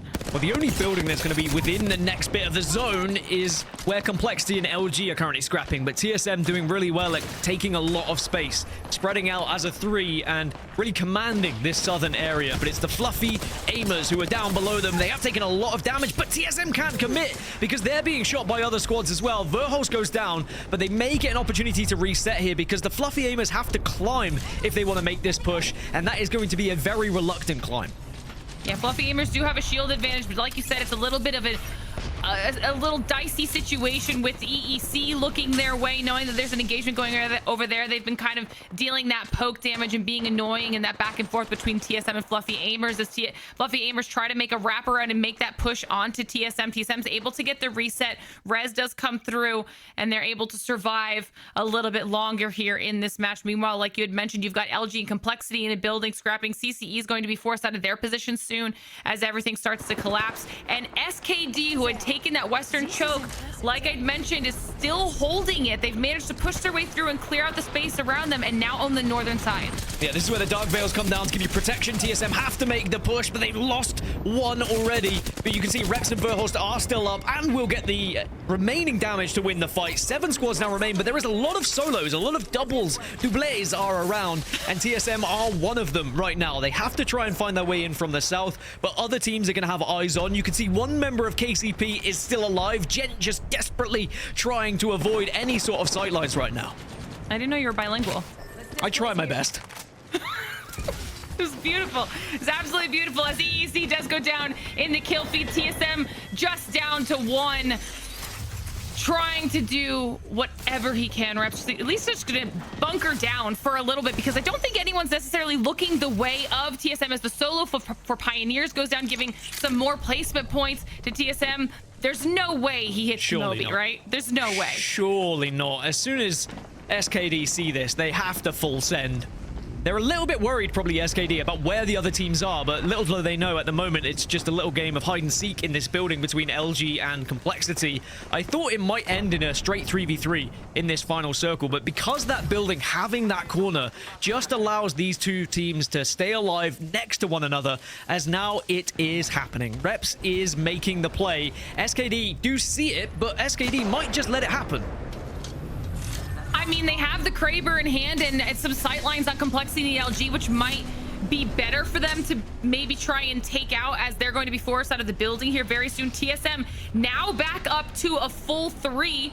Obviously won't be the same level of loot as everybody else, but at least have increased their numbers, as Dropped is trying to be as annoying as possible with the remaining Kraber bullets he's got. Well, TSM can very much play a part in this final circle now. You're completely right. Might not have the same kind of attachments, but all the meanwhile, this is still happening. LG and Complexity scrapping, going toe-to-toe, but who comes out on top? It looks like it's Complexity, will be Complexity, and now they will hold this northeast side and can start to think about how they want to win this game. They're going to be below the train tracks. They'll have a little bit of cover, but the downside is there's a Kraber on the other side, and Complexity have to try and avoid that.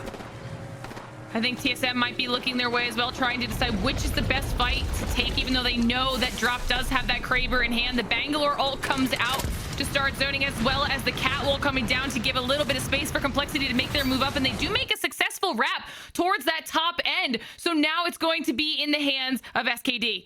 Yeah, SKD have the height. The smokes have gone down. TSM really have their backs quite literally against a wall right now, but now we'll start to make their move. Can Complexity give them a distraction will be the real question. As Complexity now look across, and TSM have already lost one. It looks like this should be wrapped up by SKD, but SKD have everything you could possibly want.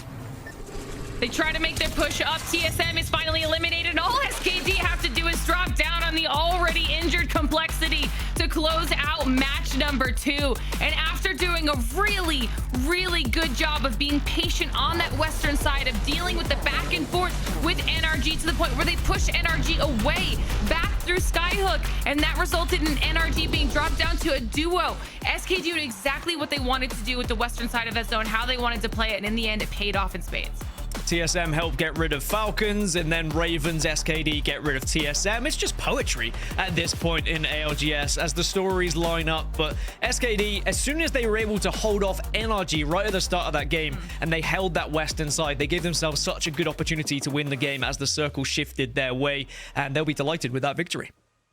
Yeah, I mean, lots of things that SKD did right in that situation. So a nice little match number 2 for them. But that was a tough zone, I think, for a lot of those teams. We watched Pioneers try to make their way through and do what they could with the situation. We watched Fluffy Aimers kind of get stuck between EEC and TSM around that rock. Even though they had some really good loot and good shields, there was just a height disparity that they couldn't really navigate around, and they were pinched between too many people.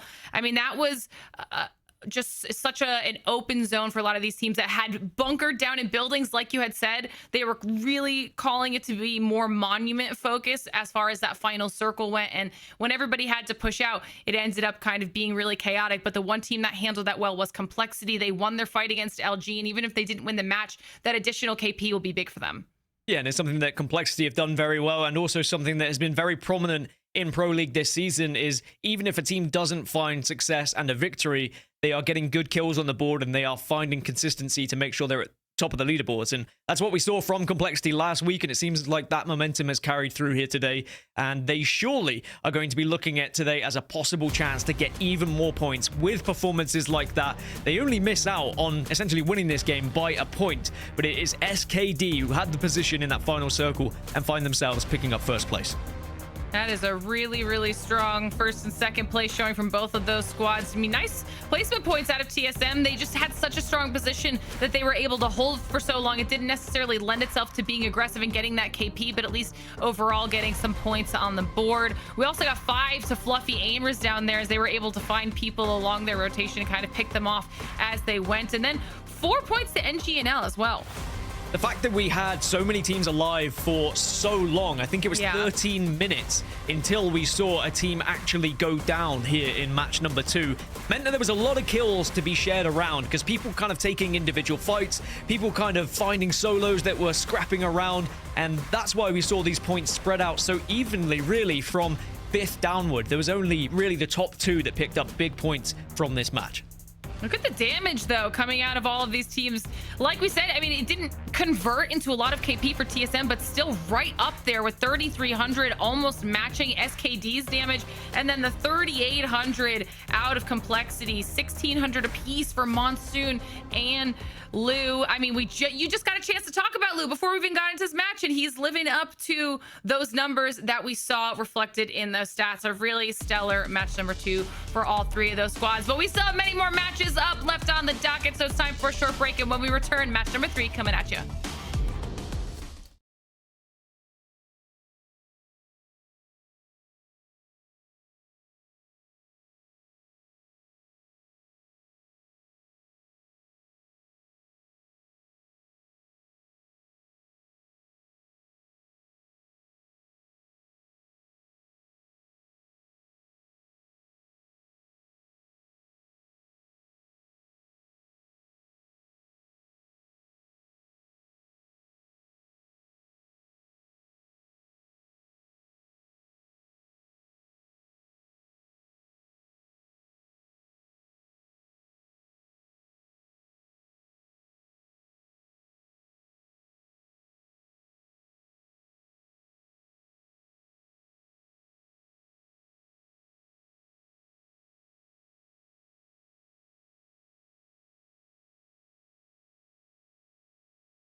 Welcome back, you beautiful people, to the ALGS, and welcome back to World's Edge. We've got one more game to go on this beautiful map that we all know and, of course, love. 2 done. Not Moist with the win in game number 1, and SKD with the win in game number 2 down. This is how things are looking overall, though. Complexity top of the pile with some good points on the board. I haven't made a single joke about SKD all day today, so that has to change here in match number 3, I feel, especially after a victory, but we'll get to that later. Complexity, 29 points, as you mentioned, but it is getting a bit tight at the top between the top 5.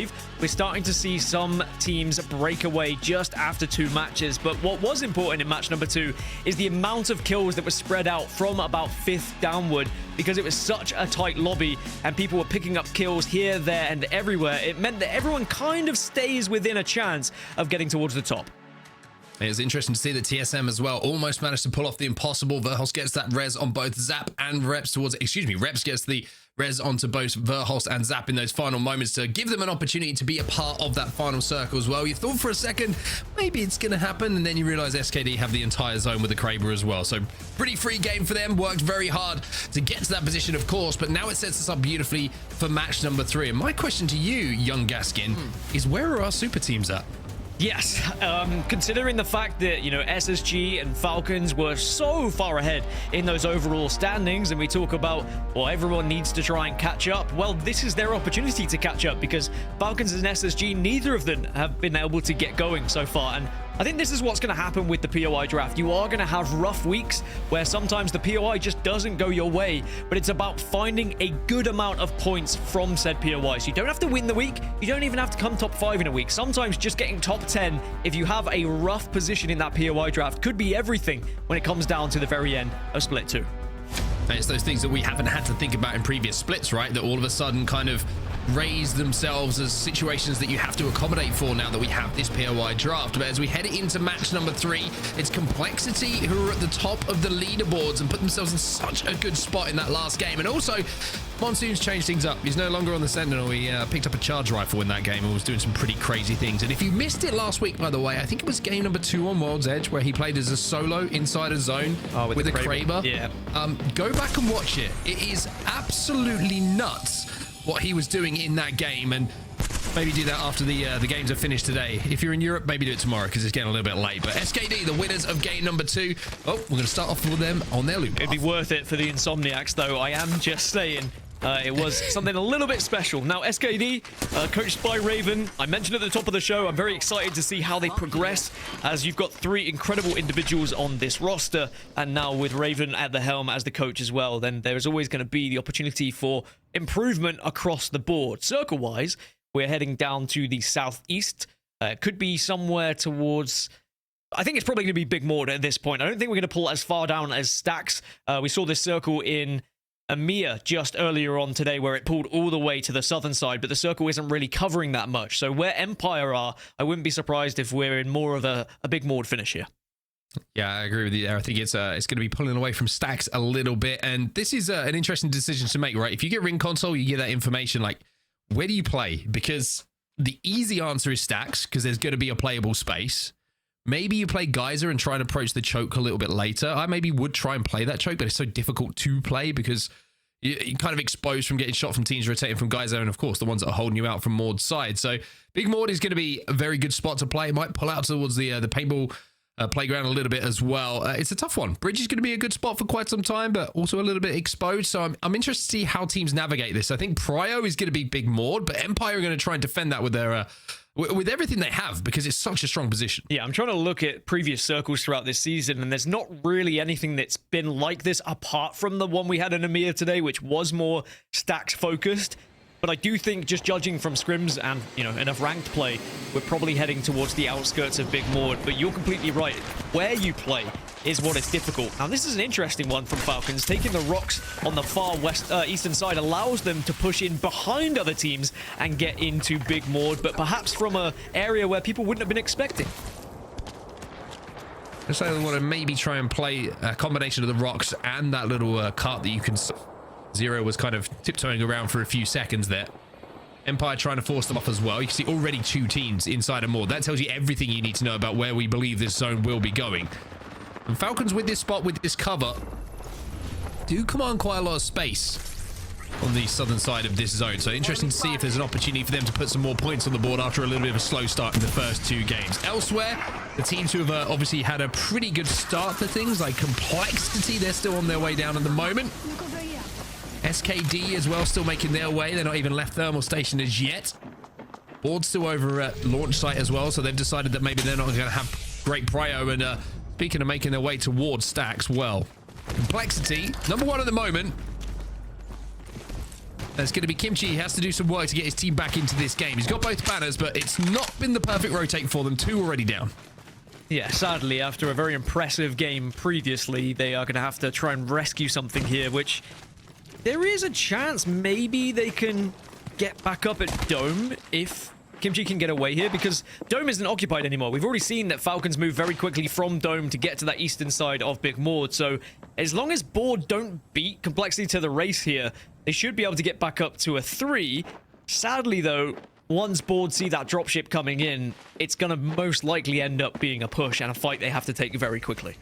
Well, LG are playing the truck. They've got the Watson as well in the composition. Good to see Watson back as well. I think a lot of people are starting to see the value of Watson as well, with a lot of the Bangalore ults that go down, a lot of the fuses with loads of grenades, knuckle clusters. It really does give you an opportunity to kind of negate some of the stronger things that a lot of the legends that are being picked in compositions do provide at the moment, and Kimchi does manage to get that res, but you can already see the problem, right? It's just not looking good for Complexity. They're getting chased down, and this was a race you were talking about. Board were trying to find them, and it looks like they have found them already.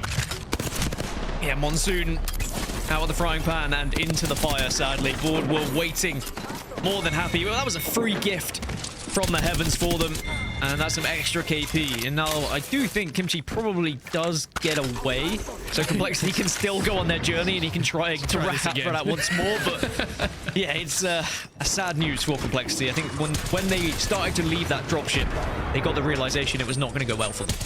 Yeah, I think unfortunately he's not going to get the opportunity. Oh, it's a last stand. Yeah, it's a last stand, and even though there's a frag grenade on the floor, he's not going to get the opportunity to even see those damage numbers pick up, because Complexity will be eliminated. Kimchi tried the rescue mission, but unfortunately, Complexity will still drown. It's going to be 19 squads then. Our first squad eliminated as Complexity will fall. Little scan comes in from Board. They will be fine. TSM are their closest competitors at the moment. They're all the way over in launch site. Well, a little bit quicker to get our first team eliminated in match 3 rather than match 2. Not the 13-minute wait we had before, as everyone was kind of tentatively approaching one another and reluctant to take said fights. But this time, that was just too easy for Board as soon as they saw that dropship. Now, TSM might be their second fight they have to take, because TSM now are moving through Launchpad and might eventually do the same rotation, go towards Dome, and then try approach from the south. With a lot of these teams who are arriving late, there isn't any playable space. I know often we say, oh, there's not much playable space. There is no playable space kind of left around Big Board, so you are going to have to take that space off of someone else. Well, Not Moist at the moment might have a little isolated fight on their hand, and Timmy, well, he's got the Sentinel. This time it's not charged up, but we've already seen what he can do with this gun. A little blind fire through the smoke, hoping to see some numbers pop up on his screen. Not going to happen this time. Has to avoid that Bangalore ult and just back up for a second. Also, he's taking quite a lot of damage, though, and that might encourage the team on the other side of this to have a little bit of a push, and it's SSG who are trying to make that push. Well, SSG haven't been able to get going so far. Winning this team fight could be everything for them. They would then own the northern side and could maybe move through the geyser area and have an opportunity to force their way into zone. But it's Timmy with a Sentinel yet again, and we saw what happened last time. And Timmy's got the chance to do it again.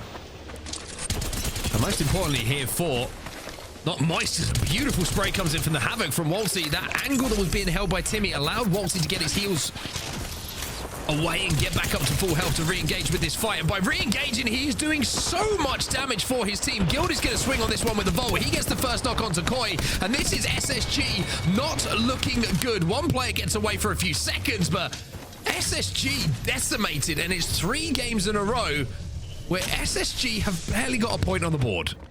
Which, you know, is going to be annoying for them, but at the same time, their pick was in 18th position here today. So they knew all of the World's Edge POIs had already gone. So they were bound to have a difficult day when it comes to their POI positioning. But still, you'd expect more from them. They would expect more as well. But they'll have to now move over to Storm Point to try and find points to catch up with the rest of the lobby. Circle-wise, you may have seen it. We are heading down further towards Big Mord and Stacks. It is shifting a little bit further towards Stacks, so there is still a chance it could pull south, but it does look like somewhere in between is where we are going to head and end up. But most of those positions are taken, so you're going to get a few teams now that are going to take some of the fights in chokeholds, who are going to take some of the fights in the outskirts here just to try and find some KP. Really are having a little bit of a throwback today in the ALGS, aren't we? We've seen Watson coming back in. We're seeing scouts in the hands of players. It's... What year is this? A very strange feeling for me to be... I'm like, what's going on right now? But it is going to be... You can see KCP and NRG having a little engagement, and this is an opportunity to go and third party this for NGNL. So an opportunity if some knocks come in for them to find some KP, but NRG not going to be able to connect with those shots. And Nocturnal now looking to put that right. A little bit of a spray coming in. Gets the shield crack this time, but there is NGNL, and he has to back up. And luckily, he's got some double time to play with the Bangalore. That's always frustrating when you're on the edge and you're chasing a team and you think it's going to be an isolated fight that you can potentially take and get some good armor, get some good loot, and maybe own that side. Suddenly, there's a third party, and suddenly there's another team. And you're like, for goodness sake, can we get a break here? Because now NRG are going to have their backs against the zone, and they're going to have to try and force their way in when they're going to have 2 squads looking at them, because obviously they've given their position away by taking those shots. This is not going to be fun for them whatsoever. Well, How's popping the double ult Excel to try and get that Bloodhound ultimate back as quickly as possible.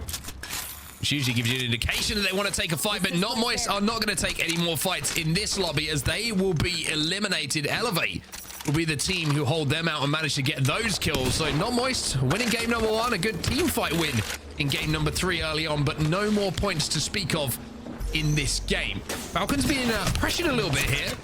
And How taking a lot of damage. That is 2 HP. I won't say 1 HP because that would be a lie to you all viewers at home, and I'm not in the business of doing that to you. So 2 HP. Medkit now, 100.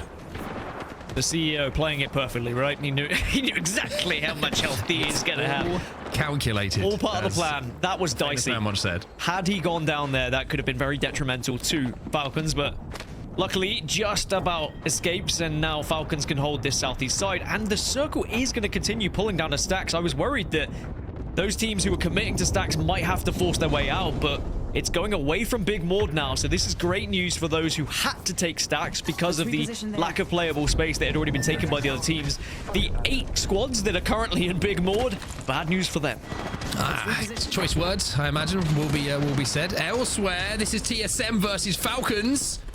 And it looks like Falcons are getting the upper hand. TSM will be eliminated, so Falcons make the push onto TSM in this truck and clear them out. CC also eliminated in the meantime. It always feels good against your ex-teammates to win that team fight.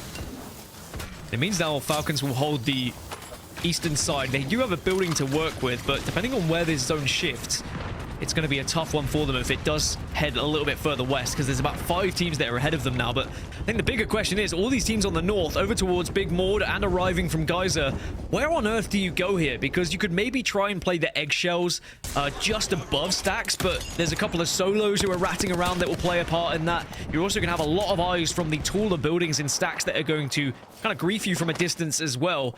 So it is going to be certainly an unenjoyable experience. You've also got teams that will be arriving from the west. You've got SKD on the train tracks. You've got NGNL, who we saw a little bit earlier. They're going to be arriving late as well. A lot of teams and a lot of guns to try and get some damage here and pick up some kills. Yeah, Falcons, you can see here, taking a little bit of damage themselves. How down to 40 HP. I'm making sure I'm being extremely accurate today, or as accurate as I can. And Falcons just trying to hold a little bit of space here for them to make sure that they're not all trapped in that truck. The only problem is every time that he pokes, Eternal are doing so much damage and forcing him to burn even more heals. Yeah, Eternal being very annoying to Falcons at the moment, and I think sums up the first 3 games for Falcons, really. There's just been a team that's been a thorn in their side and not allowed Falcons to play the game the way they want to. But that's also one of the reasons why I love the POI draft, because you get different teams in different places who can be that annoyance and can really change how things are going to be in a lobby like this. Now, I mentioned SKD, who are on the western side of these train tracks. They will be able to hold this position, but do they know NGNL? Yes, they do now, are very close to them, just north. Catwall goes down as well. It looks like SKD are thinking about just poking this. They did get that scan information. However, scan information is one thing.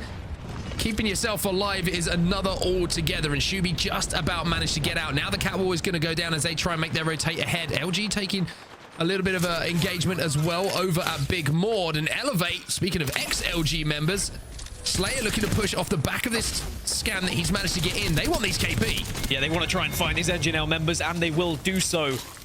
All the meanwhile, SKD, they got out of dodge. They avoided it. They recognized there was a big threat on that northwest area, and now SKD will play the eggshells. Now, the eggshells are important because it was one of the positions I was talking about earlier. If you are in Big Mord, eggshells might be the first place you can really find any sort of cover. Jeez. So where do you go, right? If you try and force yourself south, you're going to go into LG. If you try and go to the western side, you go into SKD and Elevate. So sometimes if you can't go through it, you can't go under it, you have to go over it. Maybe an evac tower to potentially land on a building in stacks, but then you're going in blind, and then you are really trusting your gut feeling at that point. It's going to be rough. I mean, this is going to be rough for everybody involved. Look at this end game. I mean, 3 buildings safe for quite some time, but you get the idea it's going to pull out from those buildings and finish in the open. So a really, really tough zone to try and win here. This is where you wish you had a Gibraltar, which is one legend that we aren't seeing in compositions right now. LG are getting aped at the moment, though, and Die Nasty will clean them up. That's going to be Most Hated who take out LG. And Nasty will be able to get the reset by the look of it. They take the bottom floor of the building that's going to be safe right in the little corner for a little bit of time. SKD now under pressure. I think it's going to be very similar for a lot of these teams in stacks because all these teams are on the northern side are going to be full sending to try and get into one of these buildings. SKD have to take the fight against Elevate though because they're arriving from this northwest. And at the moment, they've got back up to a full 3. They've got back up to full armors and they will take this fight. Oh, it's such a good swing as well. Look at the damage that's coming in as well. Everybody times it properly. And even though Nox will go down, the knockdown shields won't be enough to keep Elevate Gaming alive. And it will be SKD who pick up some more points with those kills. Elsewhere, Falcons, now they're in a fight. They're going to win it as well against Eternal. So the fight that's been threatening to take place for quite some time finally does. And now they will control this side of the zone. Falcons rip out that Thorn and toss it to one side. It was more like a splinter for the Falcons at that point. It's really annoying, but when you eventually get it out, boy, does it feel good. Now, though, they have to consider how on earth they get into stacks here because there's Yup who will be watching them. Empire Gaming and Most Hated also will have eyes from the building they find themselves in. So it's going to be a really intriguing rotation for Falcons. The same could be said for SKD from their northwestern side. They're going to have a difficult journey too. Well, Yup have managed to get their way into zone. There is a building that's free at the moment, but only a corner of it will be safe. You can see a lot of players understandably stacked up on the construction building right now. A lot of teams as well, as you'll see the respawn come in now for drop. So SKD will be back up to a full 3, which is a much better opportunity to fight your way in. However, 2 teams are looking at them, both Yup and Weave. So when they leave Dome, and even when Dropped leaves the dropship, the question is, will he be able to land with even some shields? He manages to navigate that pretty well. Also, he finds himself a little loot box to play with. Deathbox is going to be great. Well, production said let's go to a skid mark listening, so that allows me to say that name. Let's see how they do. Okay. Outside right. We Yes, get farmed outside right. pretty much. I'm gonna get a scan on their door. Get a scan on apartment, please, whenever you have it. Scanning. No scan for 20. No one's on bottom. No one is on bottom. Okay. You guys Smoke ready? the second You floor, guys maybe? ready? Yep. Yep, smoking second. We gotta just Okay. fucking send it. Slide. Safe. Play to me, I got play to me. nuke. I got nuke. I'm batting here. Watch You're good, you're watch good. underneath. Watch the fucking, Listen, watch that ship. Tunnel team could peek. Wait, this is good on me, this is good on me, come here. There is a tunnel team. Yes, play the right side on us. I have one 15%. I have Give me one shields. 15%. Give me a bat. I only have one bat. I only have one. Yeah, I'm good on shields here. Take those. I have no meds as well. Got syringe shots. Wait, no one is in this fucking building, I don't think, bro. Okay, Yeah, I'll wait for next. I'll wait for next. I have one 3%. I have one 3%. Stay healthy. Yeah, they can peek you out the window. Don't peek out. I have wall. We need to get a scan. What's your scan at? 8. Okay. You want me to scan this? Yes, scan that building. Yes. I think we smoke to the staircase and you wall us. We should wait till zone, you think? It could No, scan the fucking building. There is no one there. Ready? We ready? Yeah. You ready? Let's go. Yeah. Come on, come to me. Catwalk. I walled. Sometimes you just need to be told what to do, and Dropped is showing what you have to do sometimes as an IGL. They recognize no one is in this building whatsoever, but crossing to it is a different thing altogether, and Dropped for the second time in just a few moments will go down. And you mentioned it earlier, such a difficult circle to play. I don't think we've seen it for quite a while. I think it probably was the Gibraltar meta when we last saw a circle like this, when Snipedown came out of the dropship with his heirloom and beat someone down for the final kill. But SKD will get back up to at least a 2, and they will survive for now. But this is going to be mental. It's called stacks for a reason, right? It allows for a lot of teams to play on top of one another. And we have, what, 9 squads still remain at this point, at this stage of the game? Going into the 11 squads going into this final circle, excuse me. Mark, I hope you as a play-by-play are ready, because this kill feed is going to be nuts. Let me take a deep breath. Okay, I'm ready. Falcon's got to be careful here. A few shots coming in from above. A lot of teams obviously aware of their positions. You got to remember, most teams in this lobby, pretty much all the teams in this lobby, will be running the Bloodhound to give them the information, but this is a really tough spot to rotate from. They're hoping some fights will break out above them, but everybody is kind of looking down instead of at each other. No lines of sight that are available for the teams who are on top of each other, on each other. It's just a case of surviving for now.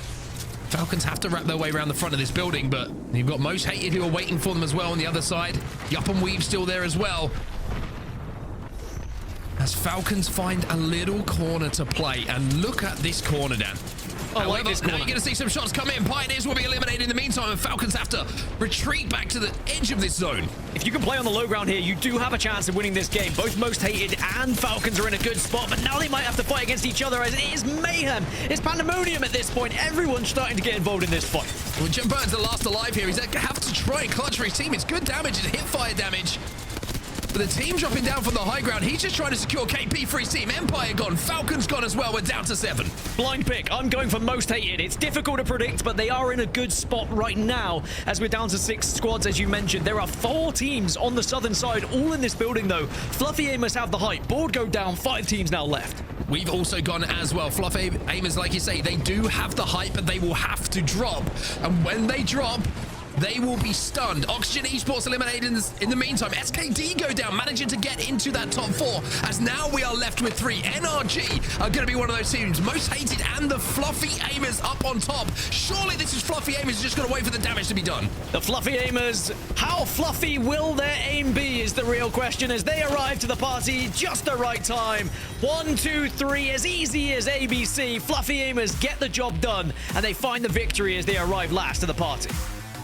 Just waited for the zone to close, waiting for the 2 teams to move into each other. By the way, that end zone is, I would say, unrelenting when it comes to being able to play it. A very, very tough end zone to really be engaging with. Very difficult for all the teams in the surrounding areas to get access to. So that's one maybe that the teams will think, hey, we don't want to see that one again. But for us, very entertaining as viewers to see. And it's going to be the Fluffy Aimers who have the best aims when it comes to the end of that game. I wonder if that's a record in most recent times of teams alive in the final circle. 11 squads. North America is certainly showing that this region is so difficult to tear apart at the moment to try and find anyone to really be ahead of the game, certainly in this lobby, because everyone's so closely contested and no one taking these early fights. Everyone respecting one another right now. And I think that is the story of A and B. So many good teams that you don't really want to push a fight because you don't know who could be around that corner. Yeah, it's a very, very interesting game, and it was a real test of the IGLs in that one as well, because I'm not sure that anyone was really 100% confident in where it was going. We thought it was going Maud. A lot of teams obviously thought it was going Maud from their early positioning as well, and then the pull back to stacks, and then the pull into the pit just outside of the construction building is something I haven't seen for quite some time, I have to say, and that's including scrims, that's including a lot of games played. So a little bit of a surprise for many, many people, but it's Fluffy Aimers on top of that construction building who do get the win in the end. But I think that's one of the craziest end games I've seen for where we actually finished that game.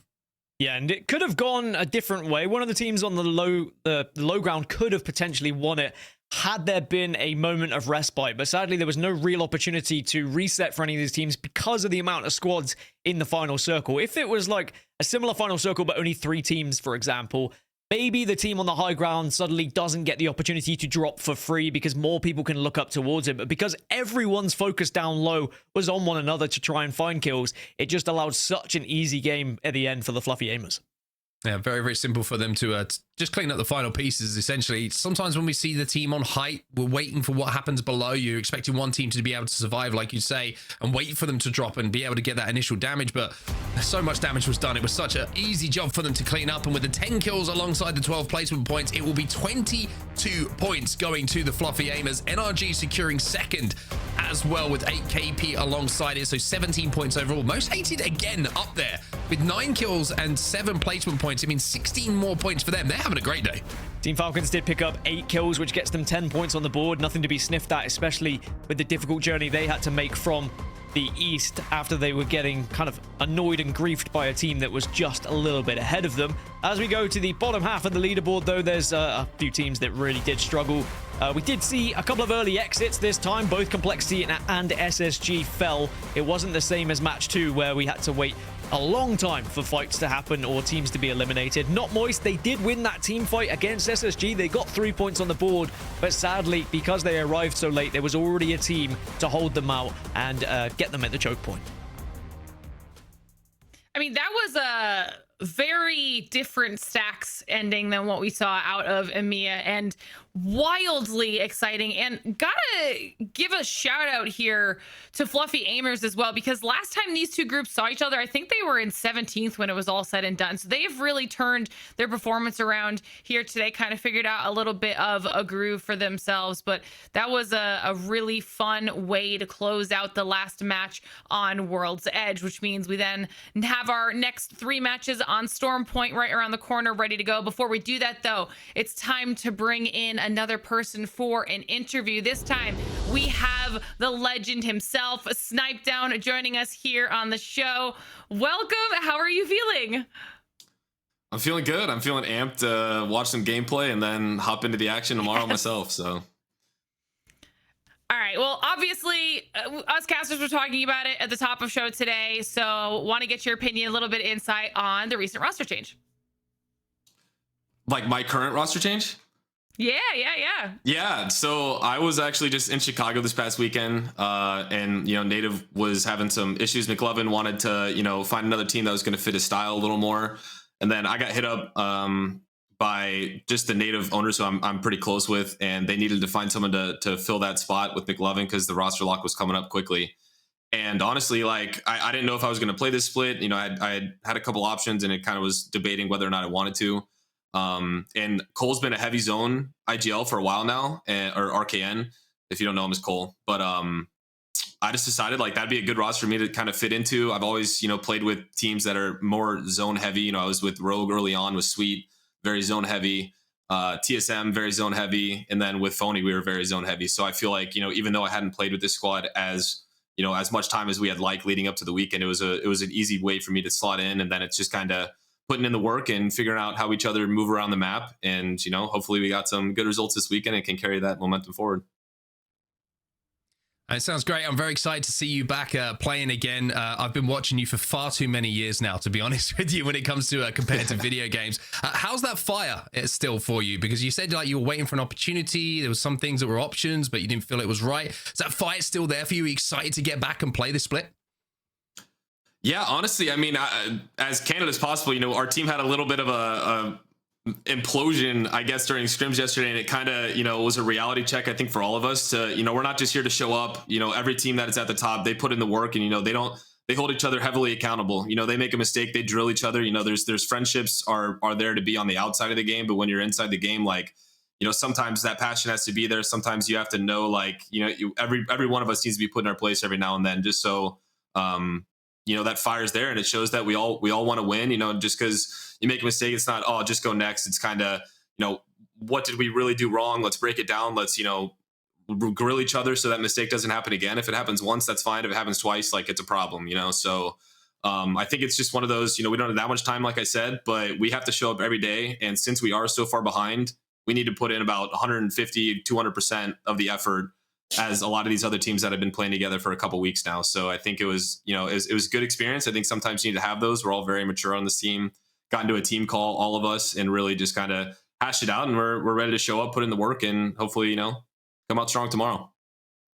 Well, it's great to have you back, and I wish you all the best with the new roster as well. Now, we're going to talk through a few of these final circles that we've already had, Eric, and I'd love to get your professional opinion on maybe something that you saw or how the game went and whether you do anything differently. Did anyone make any mistakes in this first one?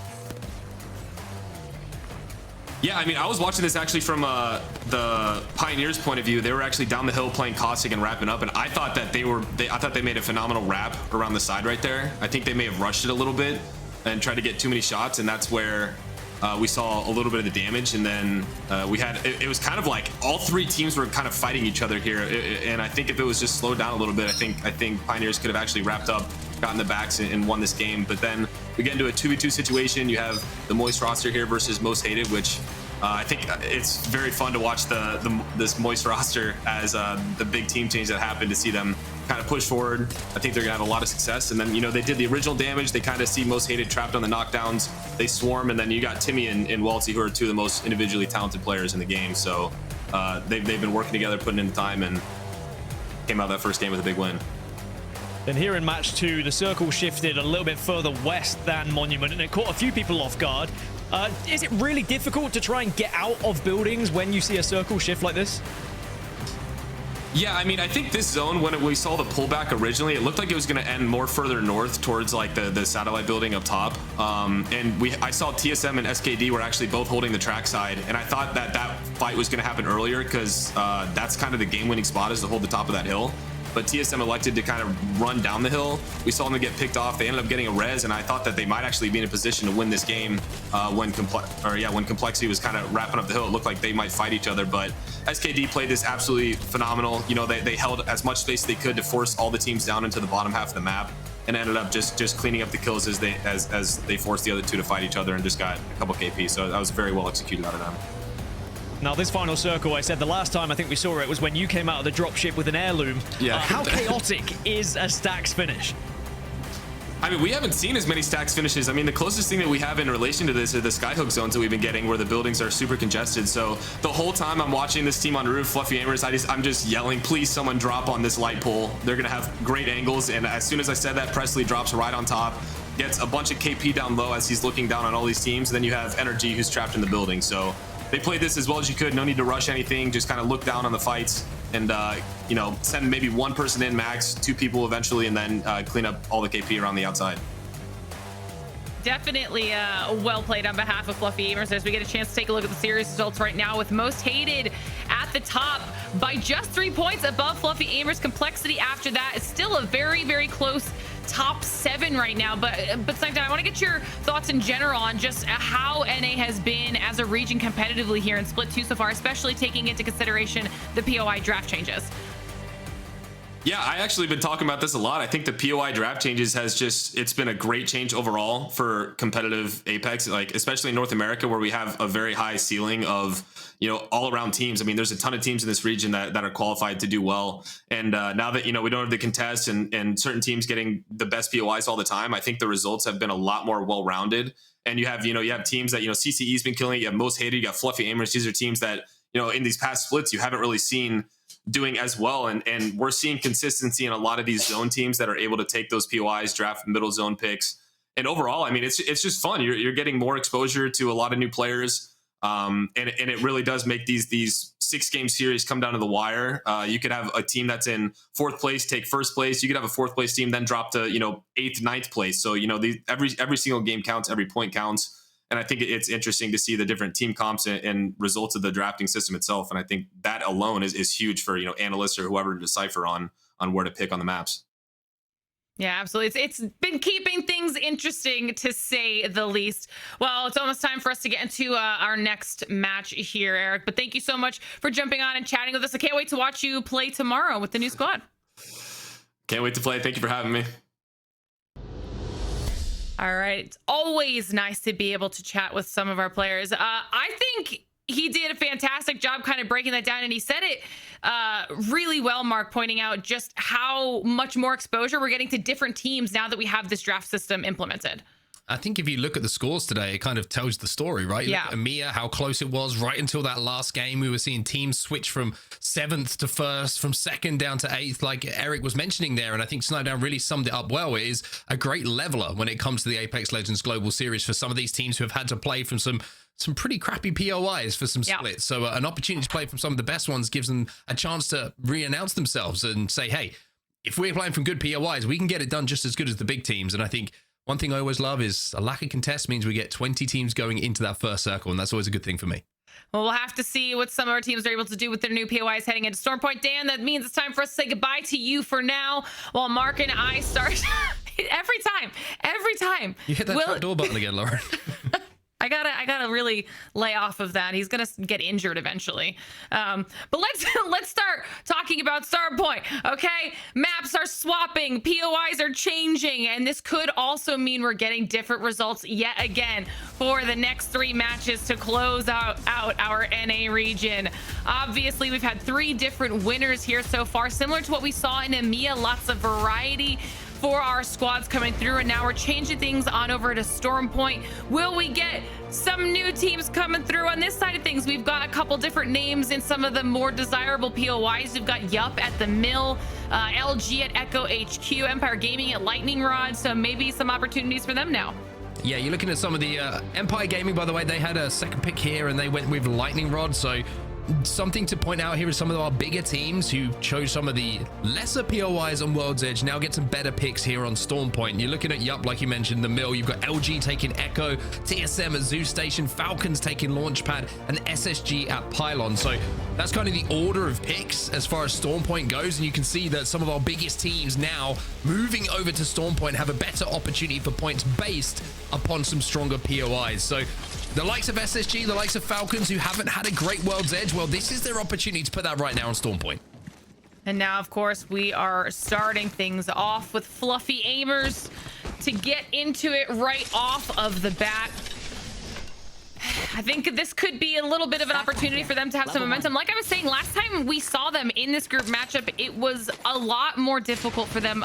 Obviously, there's so many factors that play into that, but I feel like they just look so much more confident here today. Yeah, I'd say it's amazing what a win can do for your confidence, right? Even though it's World's Edge, even though it's a change of map, you just believe that you can win games. And sometimes you just need that to get over the line. It's crazy what one win can do for a team on their approach to the next fight, right? Knowing you've won a game, it's like how we can kill anyone. It doesn't matter who's in front of us. We're willing to take that fight if we think we've got the advantage in it. So a great opportunity for Fluffy Aimers to keep that momentum going. But looking at zone, it could be moving up north a little bit, and it's going to be an Elrod zone or somewhere between Stormcatcher and Elrod, maybe pulling down a little bit to the south side. But it's going to be interesting to see how this plays. And I'll tell you what, that pick for Empire Gaming looking pretty good right now over at Lightning Rod. Yeah, they're definitely going to be happy with that, as will TSM, a team that we've watched get really close so far the first 3 matches to having some really solid performances, not able to get that win now, finding themselves at Zoo Station right outside this next circle. So they'll be able to at least get themselves looted up, hit that Evo Harvester, and start moving into any sort of priority position that they might want to take. Yeah, really good opportunity for them to do so. Like you say, Empire Gaming, though, the one thing when you do get the zone going towards you and you've got like a big POI like Elrod is like, how much can you loot before somebody gets there? So it's kind of a little bit of a different situation where usually you're thinking, hey, we want to kind of like loot all of this. We've got a huge POI. You can see how much ground is covered by Elrod. Well, maybe you don't get all the loot that you would have wanted you would have for a zone that's slightly further away. But one thing that you do have, of course, is prio to where you believe that zone is, where that zone is going. You can see they've moved over to the pyramid building, the little compound where you have the broken armory as well. So this is where they're going to play on for now. And with Trev stacked as well on the rampart, they can pretty much play wherever they want. And this is the spot they've chosen. Or CC have chosen, excuse me. You know, scoping things out, lining up any potential shots here. Rampart giving them a little bit of that additional cover. You can see some silhouettes off in the distance. They'll be looking for those shots. That charge rifle, by the way, for the rampart wall is going to do about 800 damage per shot. So don't get hit by it, is my advice for anyone who sees that. Just quality advice. Yeah.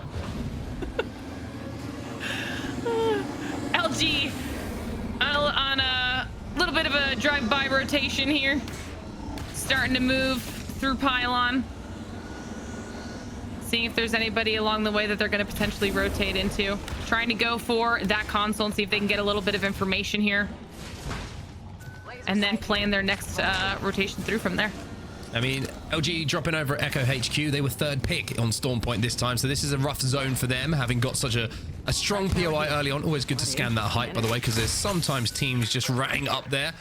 But Sykes will be able to hit that ring console, like you say. That's going to get him a little bit closer towards those purple Evos, now just 600 or so away. And with the Trident, it wouldn't be surprising to see them just kind of path themselves towards some Evo Harvesters that they can pick up and drive by, overextend a little bit more, knowing they can get back towards the teammates if they do see some available. But talking about where zone is, talking about what teams are already there. Falcons, they're working their way up the east side of the zone at the moment, up the hill. You've got NGNL who are just behind them as well. Complexity already in zone as well. We did see CC and Empire and TSM are inside a Lightning Rod. So a lot of teams already there, but Yup taking some damage early on.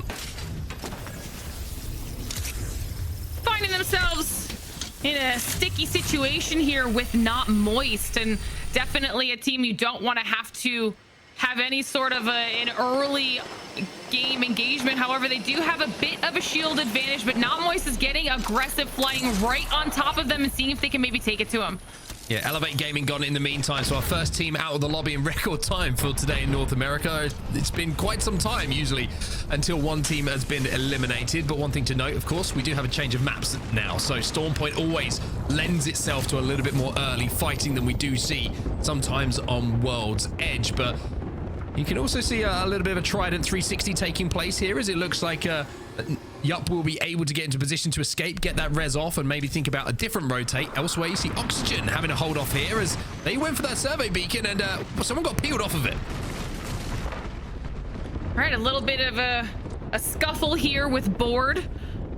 Beast of the Hunt is popped on behalf of Board as they're trying to see if they can maybe deal a little bit of damage here up against OXG. Yeah, it's not connecting.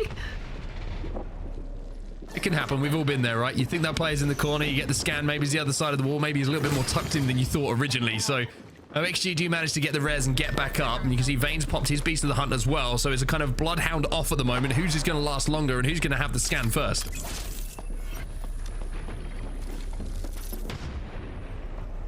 They've got a little bit of time to have this kind of back and forth as well as they don't have anybody else in the vicinity. And it looks like OSG want to be aggressive here as they decide to drop in on the building and see if they can maybe find some angles here. I mean, Oxygen never been afraid of a fight. And Vayne with the Havoc in his hands can certainly be someone to enter the fight and create that first knock, that entry frag that you're so desperate to look for when you have these isolated 3v3s. But the difficulty for Oxygen is you don't want to be the first one to drop and two players be looking at one of those doorways or windows. So you've got to just wait and be a little bit patient here. Try and play the damage. There is nobody else within 2 POIs of where this fight is taking place right now. So this could go on for like genuinely like 3-4 minutes before someone has to commit to something.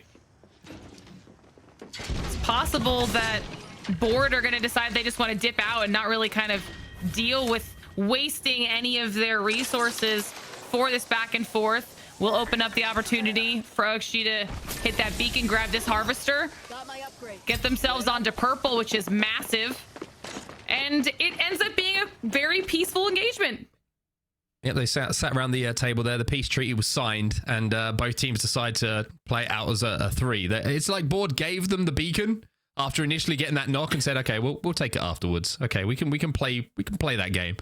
Elsewhere, as you look at the zone, you can see how busy it is at the moment, and we are seeing a lot of the zones pull towards the eastern side where Empire went early on.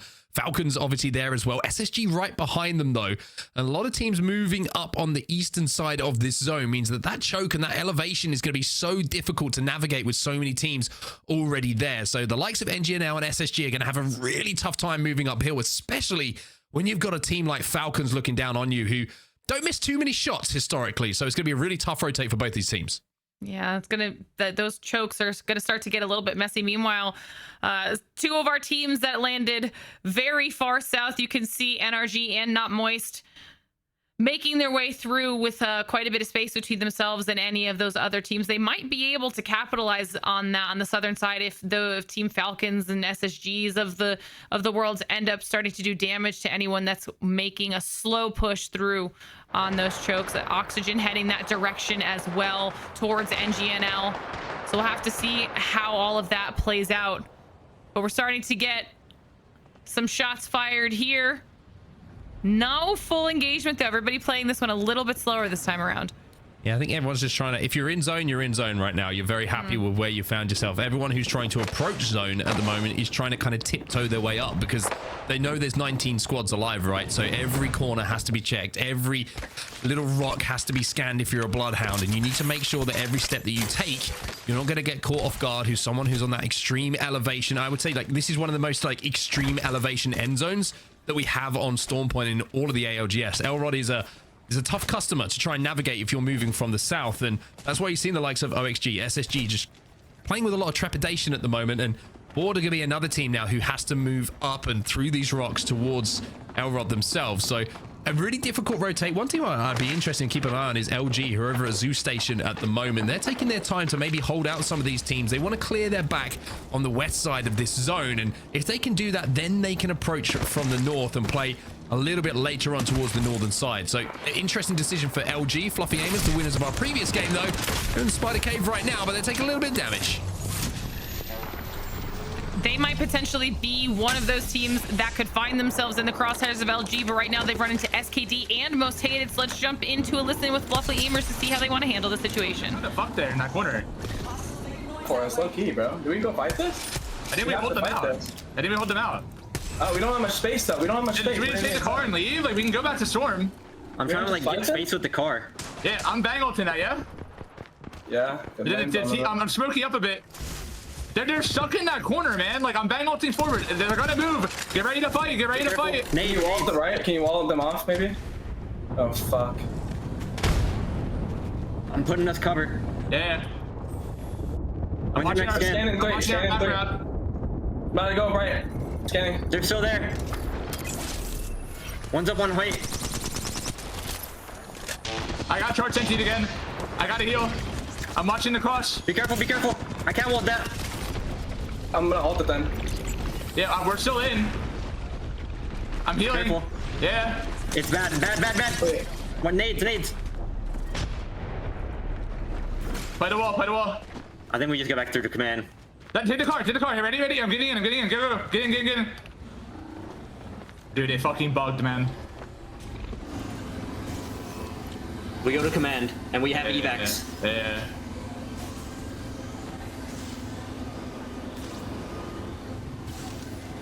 That was definitely the play there to back off. I don't even know if they realized just how many teams were about to be around the corner from them. They've now escaped SKD and Most Hated. However, they're taking a lot of damage, having to make a very long rotation back through outside of the circle here. So have to see what happens to them. But meanwhile, you've got Not Moist finally making their way up close enough to start getting into some fights. It's going to be NGNL who they're going up against. Yeah, 45 seconds until zone closes, so the fights are going to have to take place. And this is the eastern side of zone that I was talking about being very congested, a very tough rotate uphill. A lot of teams know that if they win it, though, it's a really strong position to hold for that end game. That's what you're seeing the decision made to try and move uphill through these chokes. And Not Moist at the moment looking for entry damage, not going to be able to quite get it as yet onto NGNL, but the difficulty is that SSG are also in the vicinity. They're across in the other side of this compound, and if Nox come in, expect SSG to try and pounce on this in third. Little bit of a lull here as Not Moist tries to connect and see if they can maybe get an opening for them to push inside and take this position off of NGNL. Like you said, a couple shots coming in from across the way from SSG as they know that there's a little bit of action happening over here. And it looks like Not Moist is going to go in and try to see if they can maybe clean this one up. Yeah, it seems like a little bit of a change places situation, right? Because the building now becomes moist. And NGNL play the outside of it, but the zone is a problem. Look at the zone. It's forcing all these teams together. SSG still waiting for their opportunity to third party. That was the play call from them, but nothing has happened as yet, which has allowed them to move forward. And in the meantime, Falcons are still overlooking this to the north. Any kind of remnants of these teams that has to move uphill in a few minutes' time, Falcons are going to be sitting there waiting to take advantage of it. Fluffy Aimers, who jumped on that trident, wrapped through zone, well, they're going to be playing below the building at the moment. Fluffy Aimers down to just 2, though, if they lost Presley. They went into a choke that was already filled with a lot of other teams. Most Hated going down in the kill feed while all of this is going off. And I believe that they will be followed by Not Moist. Like you said, Falcons in a perfect position to gatekeep that area. But now it's SSG who are trying to do their best here. They're just down to 2. That was a lot of damage that Koi just ate. Yeah, and Zony's taking a lot of zone damage as well. Look at this. He's trying to find some heals to play with. But here come the Falcons. And even though the scans come in, it's a pretty difficult push for them to have to make. I think it's a better idea just to slow this one down a little bit, wait for them to move towards you. Complexity eliminated in the meantime. You get the idea here for Falcons, right? They want to push. They see this as free KP, and it will be. But overcommitting here and throwing, it could be a horrible situation, but instead they fly in, they get the job done by the looks of things, and it will be SSG who are eliminated. So Falcons get their job done. LG now move into their position as well, and I said they'd be playing from the north. Well, somehow they've wrapped all the way into the compound now, which is one of the best places to be. Managed to sneak past all of the chaos. It'll be huge for LG. Honestly, Falcons are going to be really scary as well. If NGNL hadn't fought SSG in that situation, I think Falcons would be potentially in a different position right now. But now they own that southern edge. You've got LG pretty set up for themselves here, looking at everyone else across the way. You see NRG on top of this building, and this building is where everyone's going to have to move out of very shortly, and that's where it's going to get rough.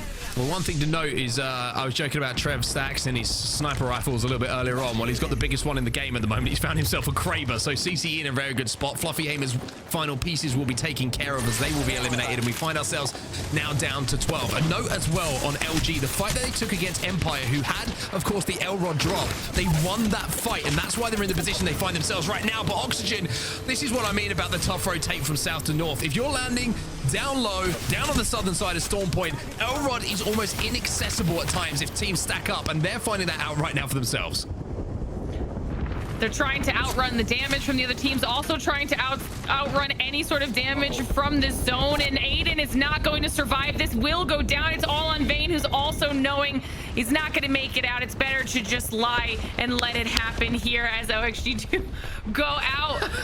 And now everyone else is facing the same issue. Everyone's dropping at the same time, and I feel like the zone's doing more work than half our players. Yeah, the zone is kill leader at the moment. Yup will be eliminated. Turn will go down as well. SKD go down. NRG go down. Everybody is falling over, and Carter, don't be another victim to the zone. He is 1 HP and will be taken care of as well. And it's Charge Rifle Kraber for Trev stacks. The man is the living embodiment of his own meme. He loves a sniper rifle.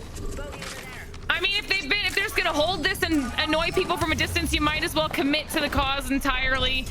They've managed to be here this entire time, and no one's really looked their way, and now they find themselves in a decent spot to at least keep people off of them. But everyone does know they're in this corner. You've got Board on one side, Team Falcons on the other, and then a little bit of a smattering of everybody else after so many teams either died fully or lost the majority of their squad as they had to push in out of that building. We've got 2 left on TSM right now. CCE managing to clear out Board on that left side. Weave is eliminated, and CCE move up. There's a real opportunity for Falcons to move up and try and clear this side of the zone. And while they do so, let's jump into the comms of Team Falcons.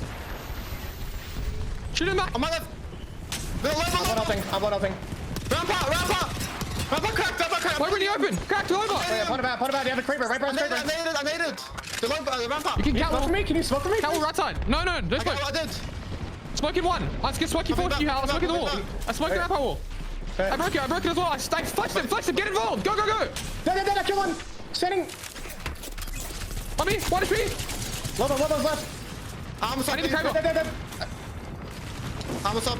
Data team's still alive. Okay. I'm safe for me. Yeah, you're squads. there.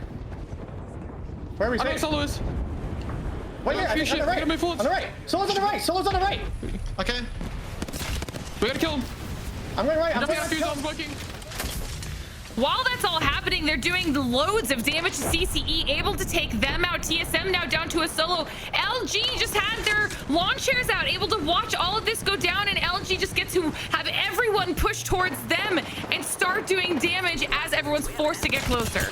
Now, the one thing that LG don't know is that there's a Kraber in the hands of Zero, but my God, Zero doesn't have it anymore because those shots that came in from Funk were exceptional. That takes the Kraber out of the game. He takes TSM out of the game, and now he says, let me pop this ulti. Let me go and win the game for us.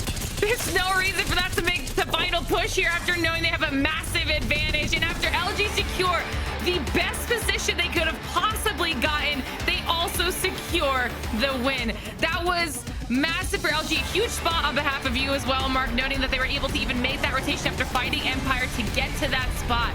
That was beautifully called by LG.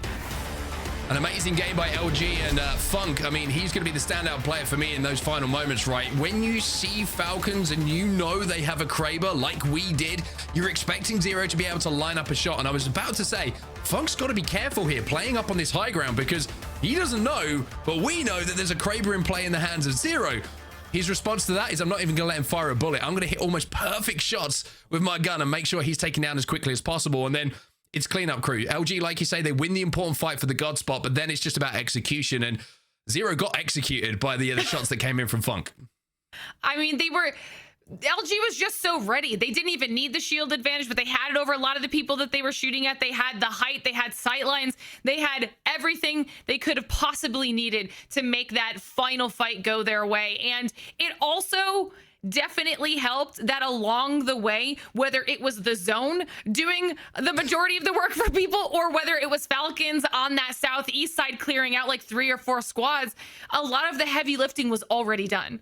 Yeah, it was quite a crazy game, that one, actually, as we take a look at the match 4 results. And you're right, it was like a lot of teams were trying to think, how do we rotate to this one? How do we try and get into this zone with so many teams?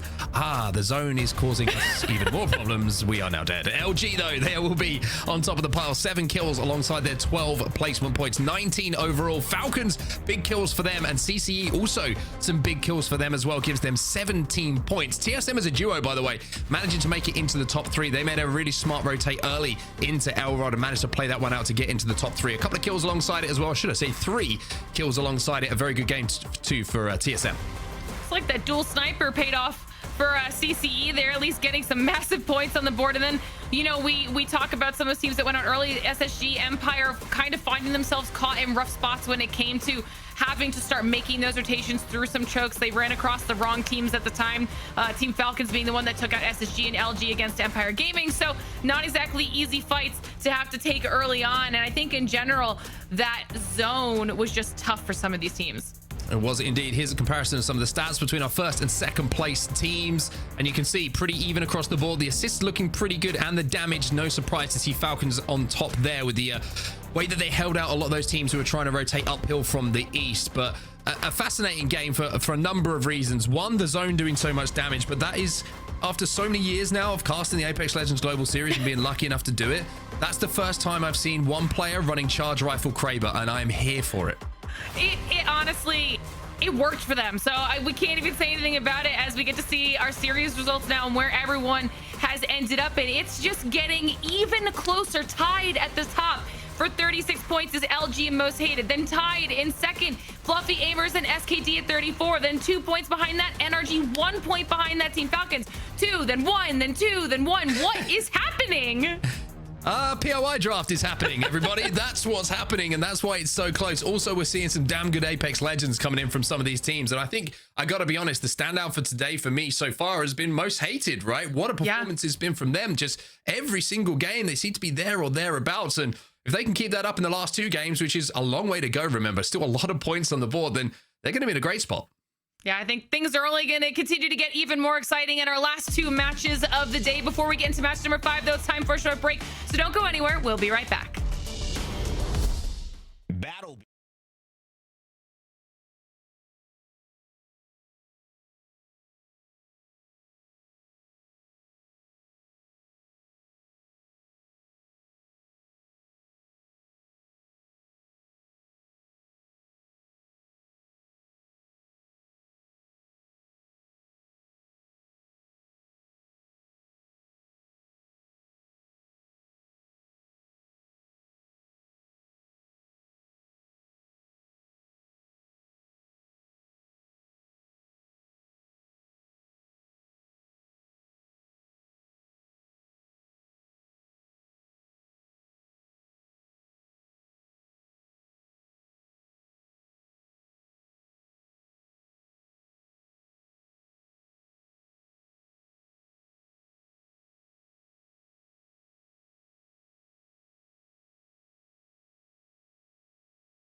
ALGS, everybody. North America is certainly showing up today, and with 2 games to go down, it's good news for you because we had a few extra seconds on that timer because you had a little bit of a sneezing fit just before we came back live, but you've come through it. I'm happy for you. Ooh, yeah, usually I do 3 as well. I only sneezed twice. I was panicking for a short while, but I'm okay. What a match 4 that was, by the way. Crazy how many people were dying to the zone, but I guess it's just one of those scenarios, right? Yeah, it certainly is indeed. And we'll take a look back on some of those final moments of that game. We see TSM as a solo. It's Reps last alive, but it's the shots from Funk, right? I was worried for a second that Zero was going to be able to line up a shot with that Kraber, but he didn't even get a chance to, I think, pull it out to even scoping it at any point. He got absolutely decimated. It was a funny game to watch, but also a very entertaining one at the same time. I think that as soon as LG were able to get that knock, they knew full well the game was theirs, and they pushed with such confidence to be able to secure that win. And not only do they get the win, but it sends them to the top of the leaderboard as well, going into match 5 and match 6. And North America is extremely competitive. This is about as tight as it gets. When we said how close it was earlier in EMEA, even more so here in North America today. Yeah, I have to wonder if anyone's going to be able to separate themselves from the pack in match number 5 on Storm Point, or if we are going to go again, like we did in EMEA, into match number 6, not knowing who is going to come out on top and not knowing who's going to be in the top 10, let alone in first place. So a lot of Apex Legends still to play today. This is an entertaining day of Apex Legends in the Pro League. We hope that you're all enjoying it at home as well. And just remember, you want to watch it in a little bit of a different way, then help over to Face It Watch. Check out your favorite team. You can do that by going over to fce.gg/watch-ALGS to make sure that you don't miss any of the action. But Dan, I mean, I've got to say, I'm very, very impressed with the decisions that were made by LG in that previous game. The rotates, the way that they took that fight against Empire after evacing in was quite something. And what we expect from a team like LG, right? I mean, they know, and we've seen it before in the past, of how they play this video game. And when you put them in a game where they have the opportunity to move in that way, they're gonna make it count. Sometimes things can get in your way when you're making those rotations. Maybe it'd be someone being a little bit sporadic with their decision, or maybe someone just is a thorn in the side like we've seen earlier. But when everything is laid out in front of you like that, and you're able to manipulate the map in that way, it is beautiful to see it done in front of our very eyes. And it does put LG at the top of the leaderboard. 36 points they find themselves on now. They are joint top with most hated. Can they start to create a gap here in match number 5? Also, good news for LG, there was no gold knocks in the vicinity in that endgame as well, so nothing to raise any nightmares, and a little bit of PTSD for them. We're all having fun here, LG. Don't worry, sweet, I'm not coming for you. You had a very good last game. LG then, we're going to start off with them, and you can see how difficult that rotate was for them in that last game, right? They're dropping right down at the southern side of the map, and I mentioned how inaccessible to a lot of teams the northern side is, especially Elrod. Well, LG managed to win it from here, Dan, which makes that performance even more impressive. Yeah, and I think that the fact that it wasn't a zone that was necessarily good for them, but the fact that they now have Echo HQ, which, you know, still is one of the most popular POI picks on Storm Point, they're going to be pretty happy that the fact that they have a good game in the previous, but it's another zone where they're going to have to really work hard to get over towards checkpoint. So, you know, it's your ups and your downs, right? You might have picked one of the best POIs statistically. However, the zones sometimes still aren't going to be in your favor. It's interesting, isn't it? If they hadn't won that last game and got like a top 10, for example, which I think from the southern side of the map wouldn't be too surprising, so to speak, they'd probably be looking at that map popping up right now and that zone popping and going, really? We have to go back to the north? But the fact that they won the last game, they're probably thinking, all right, guys, lock in, another win here. Let's prove that we're the best team in the lobby. And the attitude will be a little bit different, but not Moist. Winning game number 1, a little bit quieting the games after that, and maybe looking to bounce back a little bit in the same way that LG did from the southern side of the map. Yeah, they're both going to be moving their way in a similar fashion, you'd imagine, but whether they'll come into play against one another, that remains to be seen. It's almost like a race who can actually get to certain chokes first before the other, and then you've also got Falcons in the same area, so not fun from the southern side. As Not Moist make their move through. Complexity in 7th position right now, and as I alluded to right at the top here of the match number 5, we are so close when it comes to this lobby. There is only 11 points separating 1st to 11th here in North America, so it is still wide open for anyone to win this match day. Serious question. Yes. Do you remember anyone running Charger Rifle Kraber before? Even in, I was trying to think about, even in the craziness when that thing was a hit scan weapon. Do you remember it? I really don't. I think it must have happened accidentally at some point where someone just dropped the wrong weapon and they're like, oh, well, now I've got a Kraber Charger Rifle. Though? But deliberately, no. I can't imagine it has happened. It was certainly a sight to behold, especially as a rampart through the rampart walls as well. Yeah, it's like seeing a unicorn. Doesn't happen very often. In fact, it doesn't happen at all because they're a mythical creature. But anyway, CCE who had a pretty good game. And speaking of Kraber charge rifle, you've got the man on your screen right now who's got the charge rifle. We're looking for a Kraber maybe in the care packages that come down a little bit later on. But Trev Stacks, he loves his sniper rifles, everybody, if you didn't know. And yeah, he's living up to that once again. Complexity making their way up north at the moment after a little bit of a travel through command center. Elsewhere at the moment, trying to look around at who's making their moves, and TSM certainly are making one of their moves. That's a very well evaluated evac tower over the top of those armored structures, and you can see that they're going right over to the north side here. Maybe they're playing for the rocks, maybe they're playing for the donuts, or maybe they're playing for the third, because they can see a smoke going down, which may allow them to move in if damage is done. Yeah, we saw a very similar circle in Apex South Day 2, where it just finishes north of Checkpoint, kind of over the mountains to the east of Down Beast. So we are seeing a few teams starting to set up in that area as well with the buildings that surround it, as TSM just looking to clean up any pieces here to get the extra damage. There is a team who is surviving with the Dark Veil right now, but TSM are probably not going to push them and instead just hold the position that they fought. Oh, there's that charge rifle. Reps has just relayed that information to his teammates by saying they have a charge rifle. I just got blasted by it.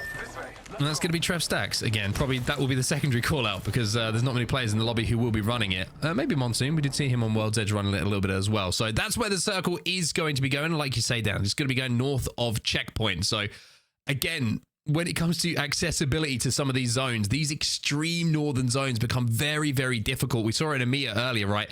A lot of teams end up having to be forced to fight in and around Checkpoint to play for those KP and then rotate in late. But so many, look, I mean, even look at the north side. Look at Eternal. Look how far out they are at the moment. They're playing the backside of one of those fingers underneath it. Or they might actually, excuse me, playing the extreme height of the northern side of the map. But it's such a tough zone to enter. So many bad playable spots, I would say. The trench is playable for some time, but you always know that someone is going to be looking down at you at some point.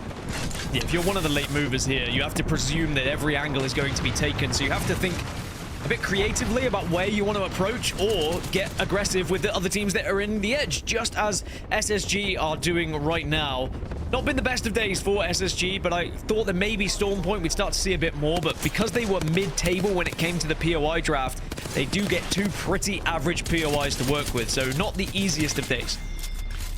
We'll be able to secure the kill onto Vayne, though, after they got that initial knock. It's the last two players of Oxygen who are trying to move away at the moment. TSM not having fun right now. As you can see that both Reps and Verhulst are down, and there goes Zap as well. So TSM are eliminated after a good game number 4. It's not going to be a game to remember here in game 5. I think that's going to be the scenario for a lot of these teams that are on the edge here. Take a fight. If you lose it, no big deal, because you probably weren't going to get to the late game anyway. As Elevate looking to try and press their advantage right now. Havoc Hemlock, we've seen that before, and it can certainly be deadly when it does come into fire. And a lot of these teams who are around, like Elevate, SSG, NRG, they have to kind of pick up some KP here, you'd imagine. Otherwise, they're just going to find themselves limping into zone and struggling to find any sort of playable space.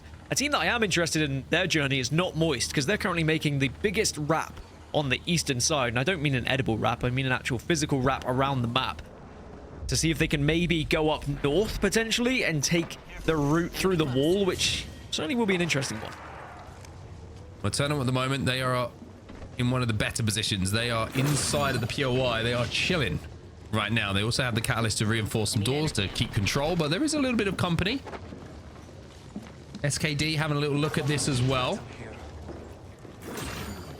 And you can hear the footsteps of the teams in and around, and this is something you have to get very comfortable with in the Apex Legends Global Series, those footsteps, because they're a little bit scary sometimes if you're in ranks, you're not sure where your opponents are, but when you're coexisting inside of buildings in the ALGS, well, you got to get used to that feeling and certainly that sound. Most hated on the other side of this, who have had a fantastic day so far today, Dan. 36 points on the board for them.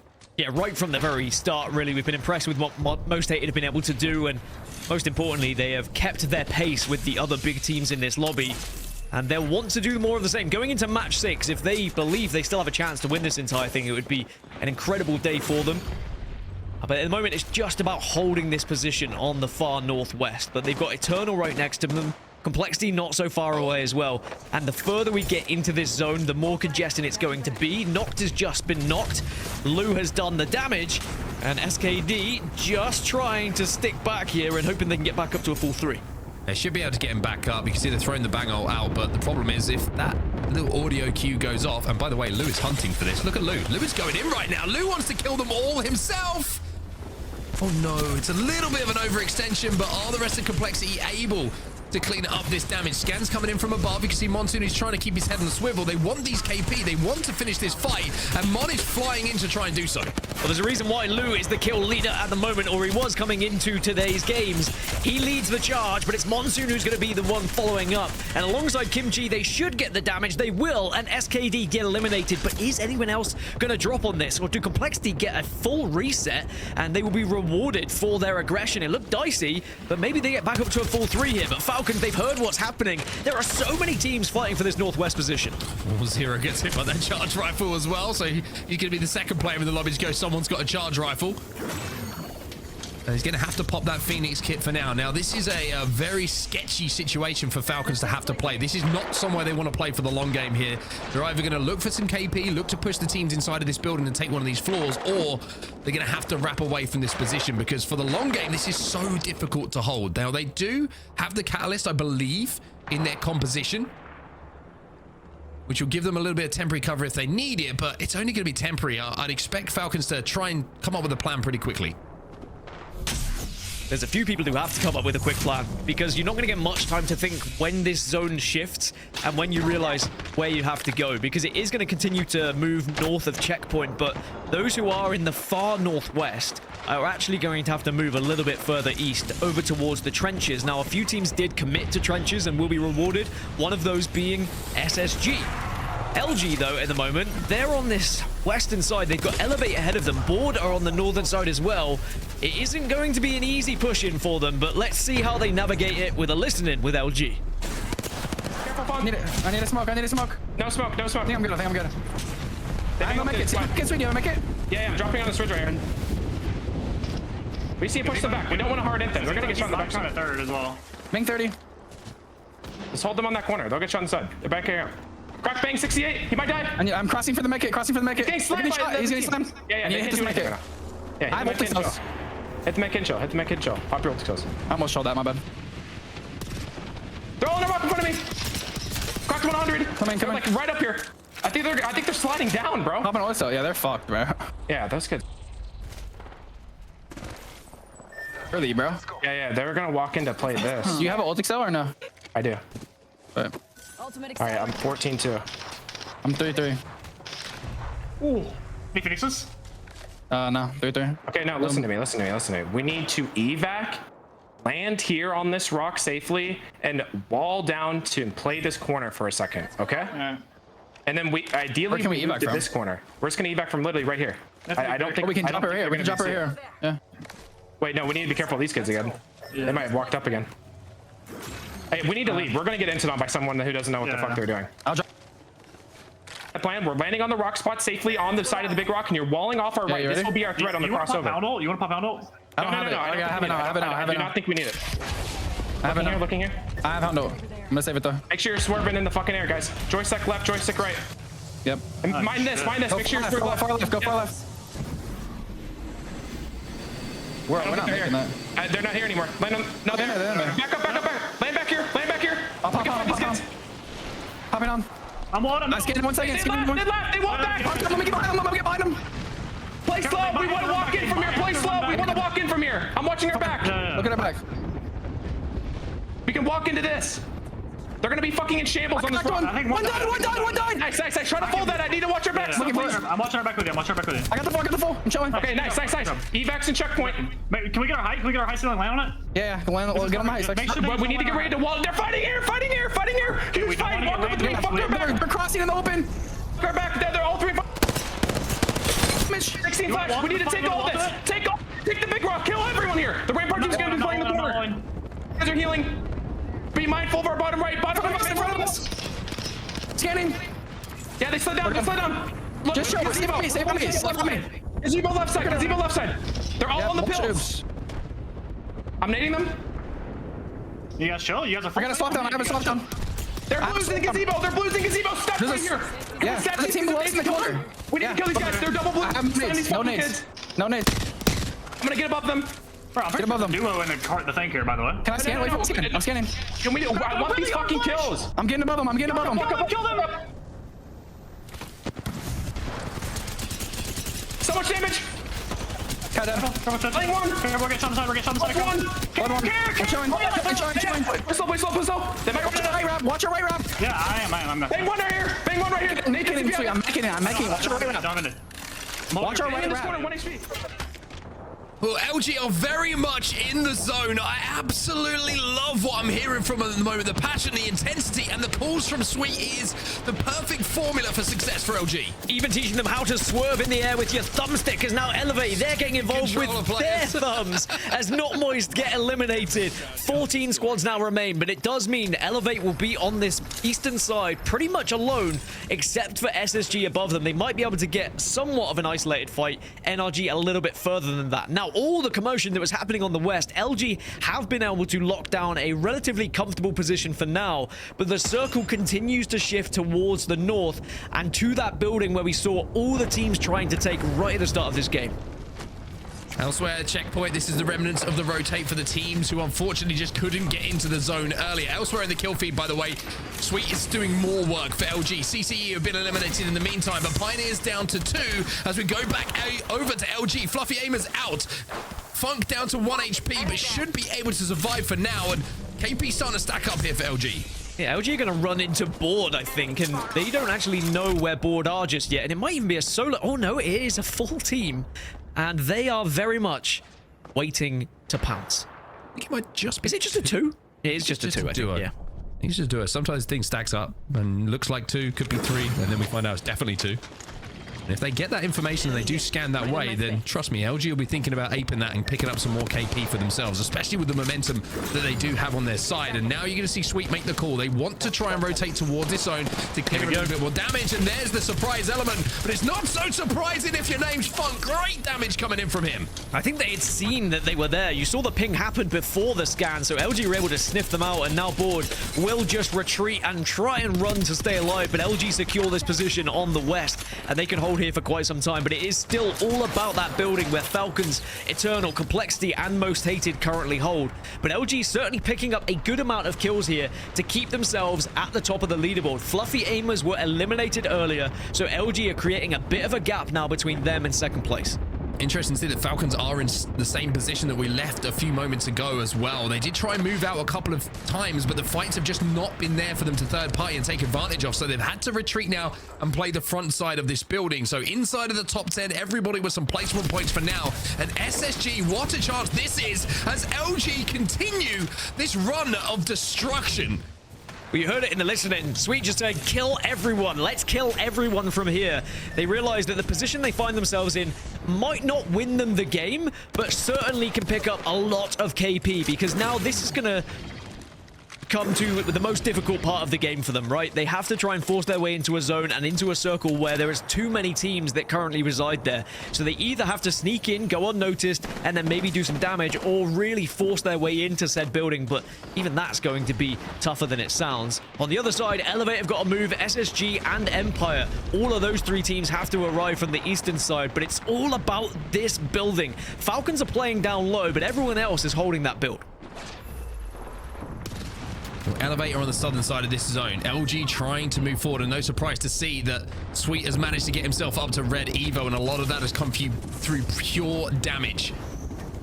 LG now trying to move, trying to cross, trying to take another fight. LG are going to take some damage though. Sweet's going to take some damage, but he doesn't go down without exchanging some himself. Funk will fall, LG will fall. It was one push too many, and it was Falcons who were shooting them in the side as they made that cross. So Falcons making this position work somehow or other at the moment. A valiant effort from LG. Now here's SSG and Empire going toe-to-toe. It's good damage from SSG, but it's just Koi as the last remaining player, and with a slither of health, you'd imagine it's over, and it will be. Empire survive, and they'll be the team who holds this eastern side, but the zone is starting to come in fast. Empire need to move.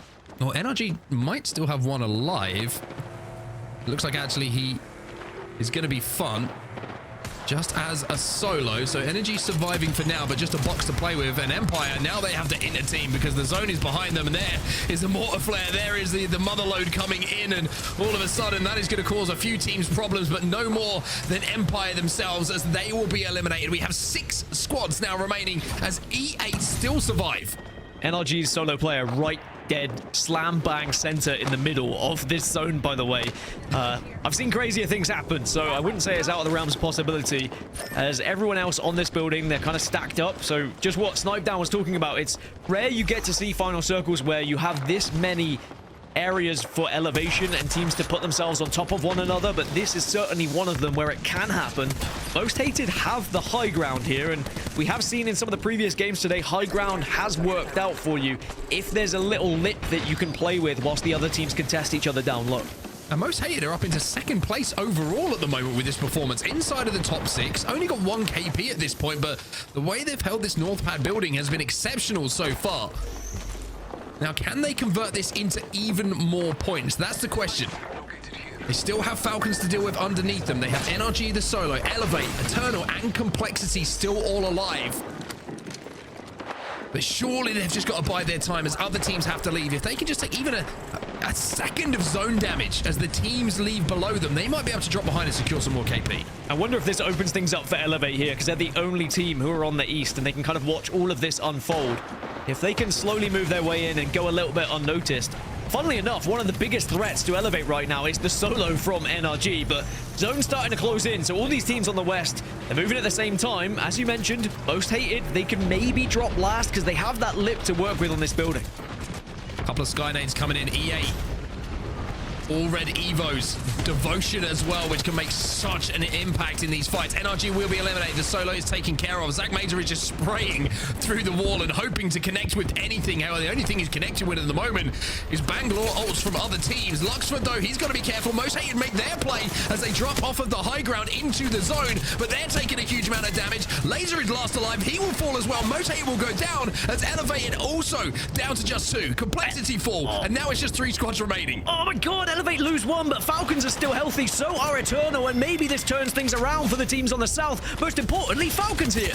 Falcons can move in and clean this game up, and should clean this game up. There's a couple of knocks. It's not a full team. It's a case of securing the KP and securing the win now. 1 more player left alive. Take him out, boys, and call yourself champion, surely. It's dicey. Wait.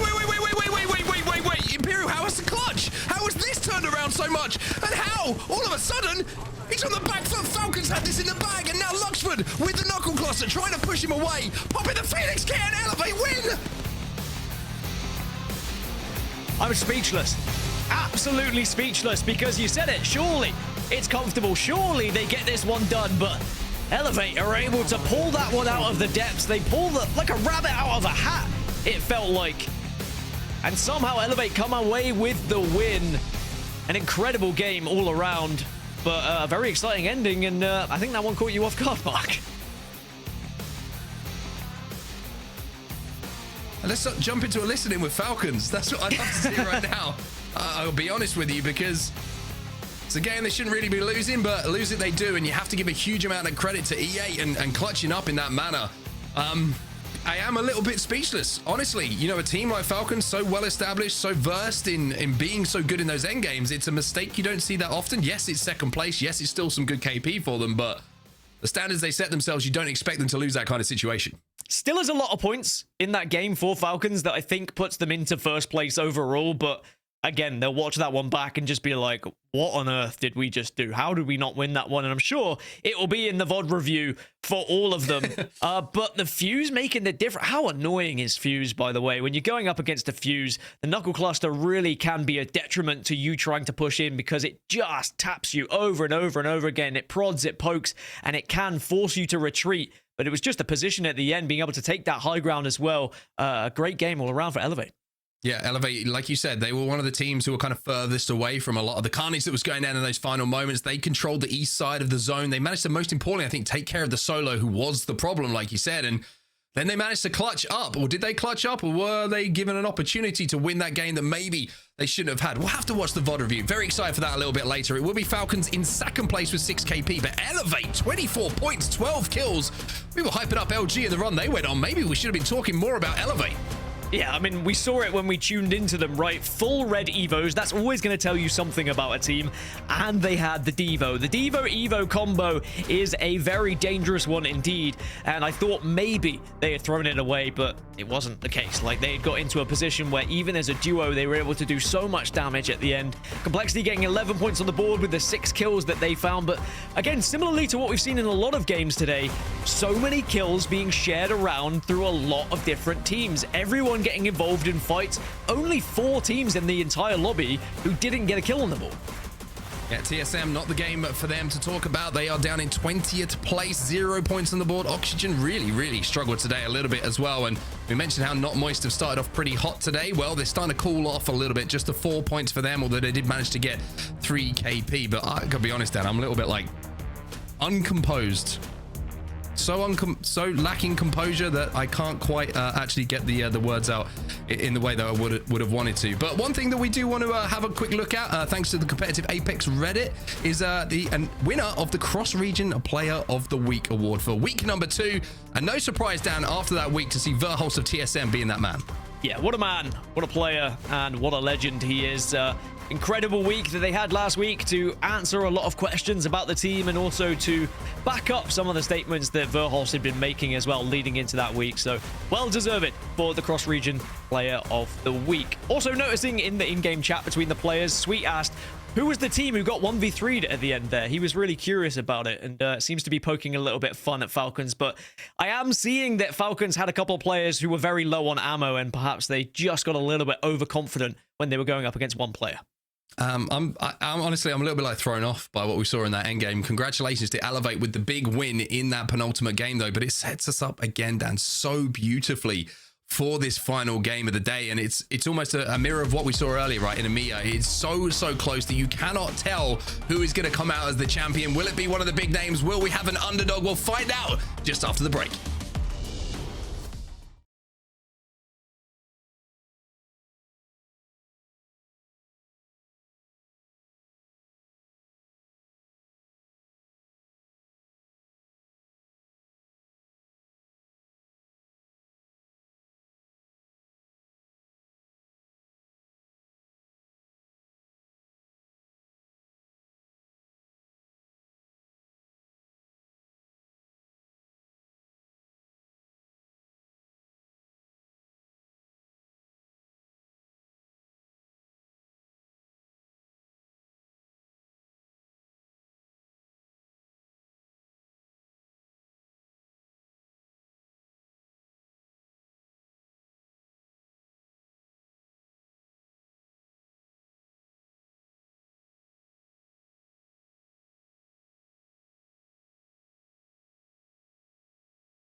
Everybody, the ALGS could not be hotter at the moment, and game number 6, the final game of the day, is just around the corner.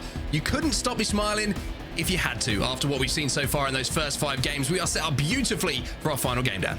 Yeah, and I'm just looking at the overalls. I mean, again, so close to every team that's in the top 10 at the moment. Arguably, you could say that anyone within the top 9 could still win this entire thing, but only 6 points, only 7 points, only 8 points separate us between 1st and 7th at the moment. That's how close it is, and it really could be anyone's games. Yes, Team Falcons do take the lead after that good performance from them. Elevate also shoot themselves up into the top 4 as well. They're only 6 points behind, but we can watch this from Luxford's point of view. Ammo could have been an issue on the side of Falcons, but that does not take away from what was an incredible clutch from Luxford on the fuse, getting the job done. Yeah, it's the knuckle cluster that does so much damage as well, and it's just a final little bit of zone tick. I think Hal knew that the game was done and dusted for there, but it doesn't matter too much. They won't be too sad, Team Falcons, because their performance, like you say, takes them to first place. And the super team, well, they rise up when it matters most. Only a 1-point advantage over LG, but it's a 1-point advantage, and that's all you need if you want to call yourselves the winners of this game day. So close, though. Just look all the way down. It's a couple of points separating every single team. Yeah, I mean, in theory, we could still see, Not Moist in 9th take first here. 14 points behind is not unachievable if you have a victory and get, 10 kills. Suddenly you are up there and within the conversation. You might need some fights to go in your favor elsewhere, for sure, but we saw it in EMEA. A team who was a little bit further behind was able to pluck it right in the final match, and here we go. Well, here we go then, everybody. Match number 6. It's in front of your very eyes, and you're lucky enough to be experiencing it with us, because this is going to be a special game to remember in the ALGS. A lot of action taking place already today, but this is what it all comes down to. Who is going to be the winner of this final game, and who is going to be the winner overall? The dropships are leaving, the players are live on the server. It's time to get this one going. Time to rock, time to roll, and time to see if anyone can step up to the plate and compete now with Team Falcons, who are leading their charge. Despite a slow start to today's games, they have found their footing, especially here on Storm Point. But we still have to give credit where it's due for Elevate, who have now put themselves within that conversation of winning here with a mammoth game to send themselves into 4th place. It's all about Luxford on that fuse in the final moments, but will they get the opportunity to be in the final circle again to have the chance to win the entire match day? That's the big question for me. And of course, where that circle goes is really going to impact how this game is decided. It certainly is, and I've got to say, like, EA, when we finished World's Edge, I'm pretty sure they were down in, like, the bottom 5 overall, and now they're up, like you say, right at the top of the table with an opportunity to maybe pull something off in this final game as well. It really has been a really good comeback for them, and good news for the teams down at the south. They don't have to go north for once. We are going to be going down south. Good news for SSG, good news for LG and NRG, and Not Moist as well. Probably thinking, thank goodness we don't have to go all the way to the other side of the map for once. This could be, again, that finish in that little cranny just next to Echo, where LG are not so far away from. We saw it in EMEA, where a Watson team was able to win it because they were able to get far into it, actually. It was Passion UA got 2nd place by holding that position for quite some time. But also, there is always that possibility it pulls up towards Pylon as well. They're going to be the 2 areas where people are going to be prioritizing with where they get their positioning in the early game. I think we'll learn a lot from the teams who are in the south. Not Moist at Devastated Coast. They have a ring console. Wherever they go is going to give us a good indication of where these teams think this is going to finish. Yeah, it's a very good opportunity as well for SSG, right? Because SSG, who have had a little bit of an up and down day, mostly down though, you would say, now have a chance to maybe with this POI that they find themselves at and where the zone is going to convert it into some points. And the same can be said for LG as well, right? Because of the fact that they have great zone prio. They also... Oh, what's happened to Sweet here? Well, he just got absolutely blasted by Reptar. That's what happened. NRG versus LG. I mean, that's an interesting fight for many reasons, but LG are going to have to fight as a 2 here, and their chances of winning today's match day might be falling right in front of them because Sweet gets thirsted. Oh, this is so tough as well, because even though they've got the banner, they now have to give up one of the prio positions to go and get him back in the game. They do have a mobile res, but it might be smarter just to get out and re-enter a little bit later on, or maybe just try and find a little bit of a safer place to do it. And NRG, I mean, you talked about Apex poetry, right? NRG, take out Sweet. It writes itself. It really does. And most of these teams are heading down towards Echo, so it probably does make me believe that my initial thoughts of it pulling southeast here and continue to do so and finishing in that cranny is likely. But what we will get is teams who are late having to resort to playing Pylon in the surrounding areas, and if there is a drastic pull, they would get pretty fortunate as now. Oxygen, who think they're probably arriving quite early here, turns out they're arriving late, and Oxygen go down, and that's going to be their day over. 18th position they were in, and they might be finishing dead last here. I was about to say, I don't think it mattered if they were late or early. Whatever time it was the wrong time. It was just a terrible time. They get absolutely beamed by Complexity. LG say, okay, let's try this again. They do manage to get the res onto Sweet, but like I mentioned, now they've got to work their way back into the POI to try and find a spot to play. And the time it's taken them to get Sweet back in, well, there'll be teams already there. But at least there is still the opportunity for LG, right? It was looking like it might have been quite dire, but the fact they were able to get that banner and, most importantly, had the mobile respawn beacon. Without the mobile respawn beacon, this game might have been unachievable, but they can put themselves still in one of the better positions now in the far southeast here. All is good for LG. It's not perfect, but it's good enough. The one thing it would have slowed them down doing, though, is maybe potentially picking up some Evo. So now they're going to have to play this game out with white armors, which is pretty rare, to be honest, for teams at this point, especially if you're rotating early. Usually you get the opportunity with a couple of interactions across the map with harvesters, whatever it might be, to get those Evos up to at least blue. And look at this rotate, by the way, coming in from Falcons. They have made their way here already. They're playing the Broken Armory for now. They've got some decent damage out already. You can see the Zero is already 162 off of getting to purple. So with 19 squads remaining in the lobby, Falcons, who are in first position, have a chance now to really, with this game and position they find themselves in, to kind of hold destiny in their own hands. Yeah, the teams who are already in Echo HQ, like Falcons, Not Moist, Complexity, even LG, NRG, they're all going to be the teams that are most likely to win this one with where the zone is going to be shifting, we think. But there's going to be a lot of teams who are kind of moving late and have to move late because they're coming from the north that are just going to have to deal with playing in Pylon or playing on that western side and then eventually forcing their way around the mountain. And even though it is unlikely to find a victory from there, we have seen it happen before. If you can kind of wedge yourself in when everyone else is distracted and taking fights, you make your move and suddenly find a spot to call home.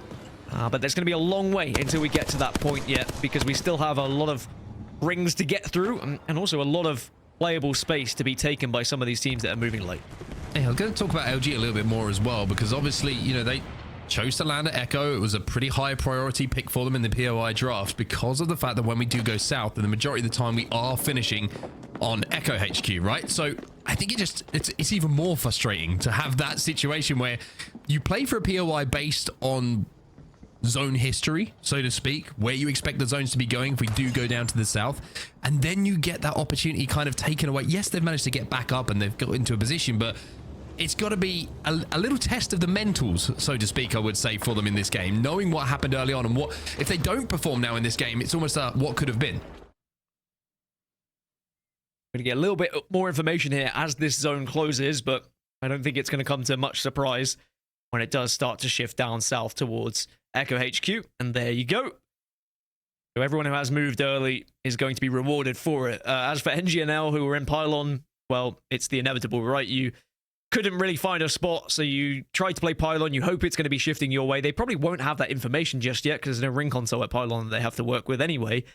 But Board is an interesting team on this western side because they're going to have to move, and they could actually disrupt some of these teams that find themselves on the west of Echo HQ as well.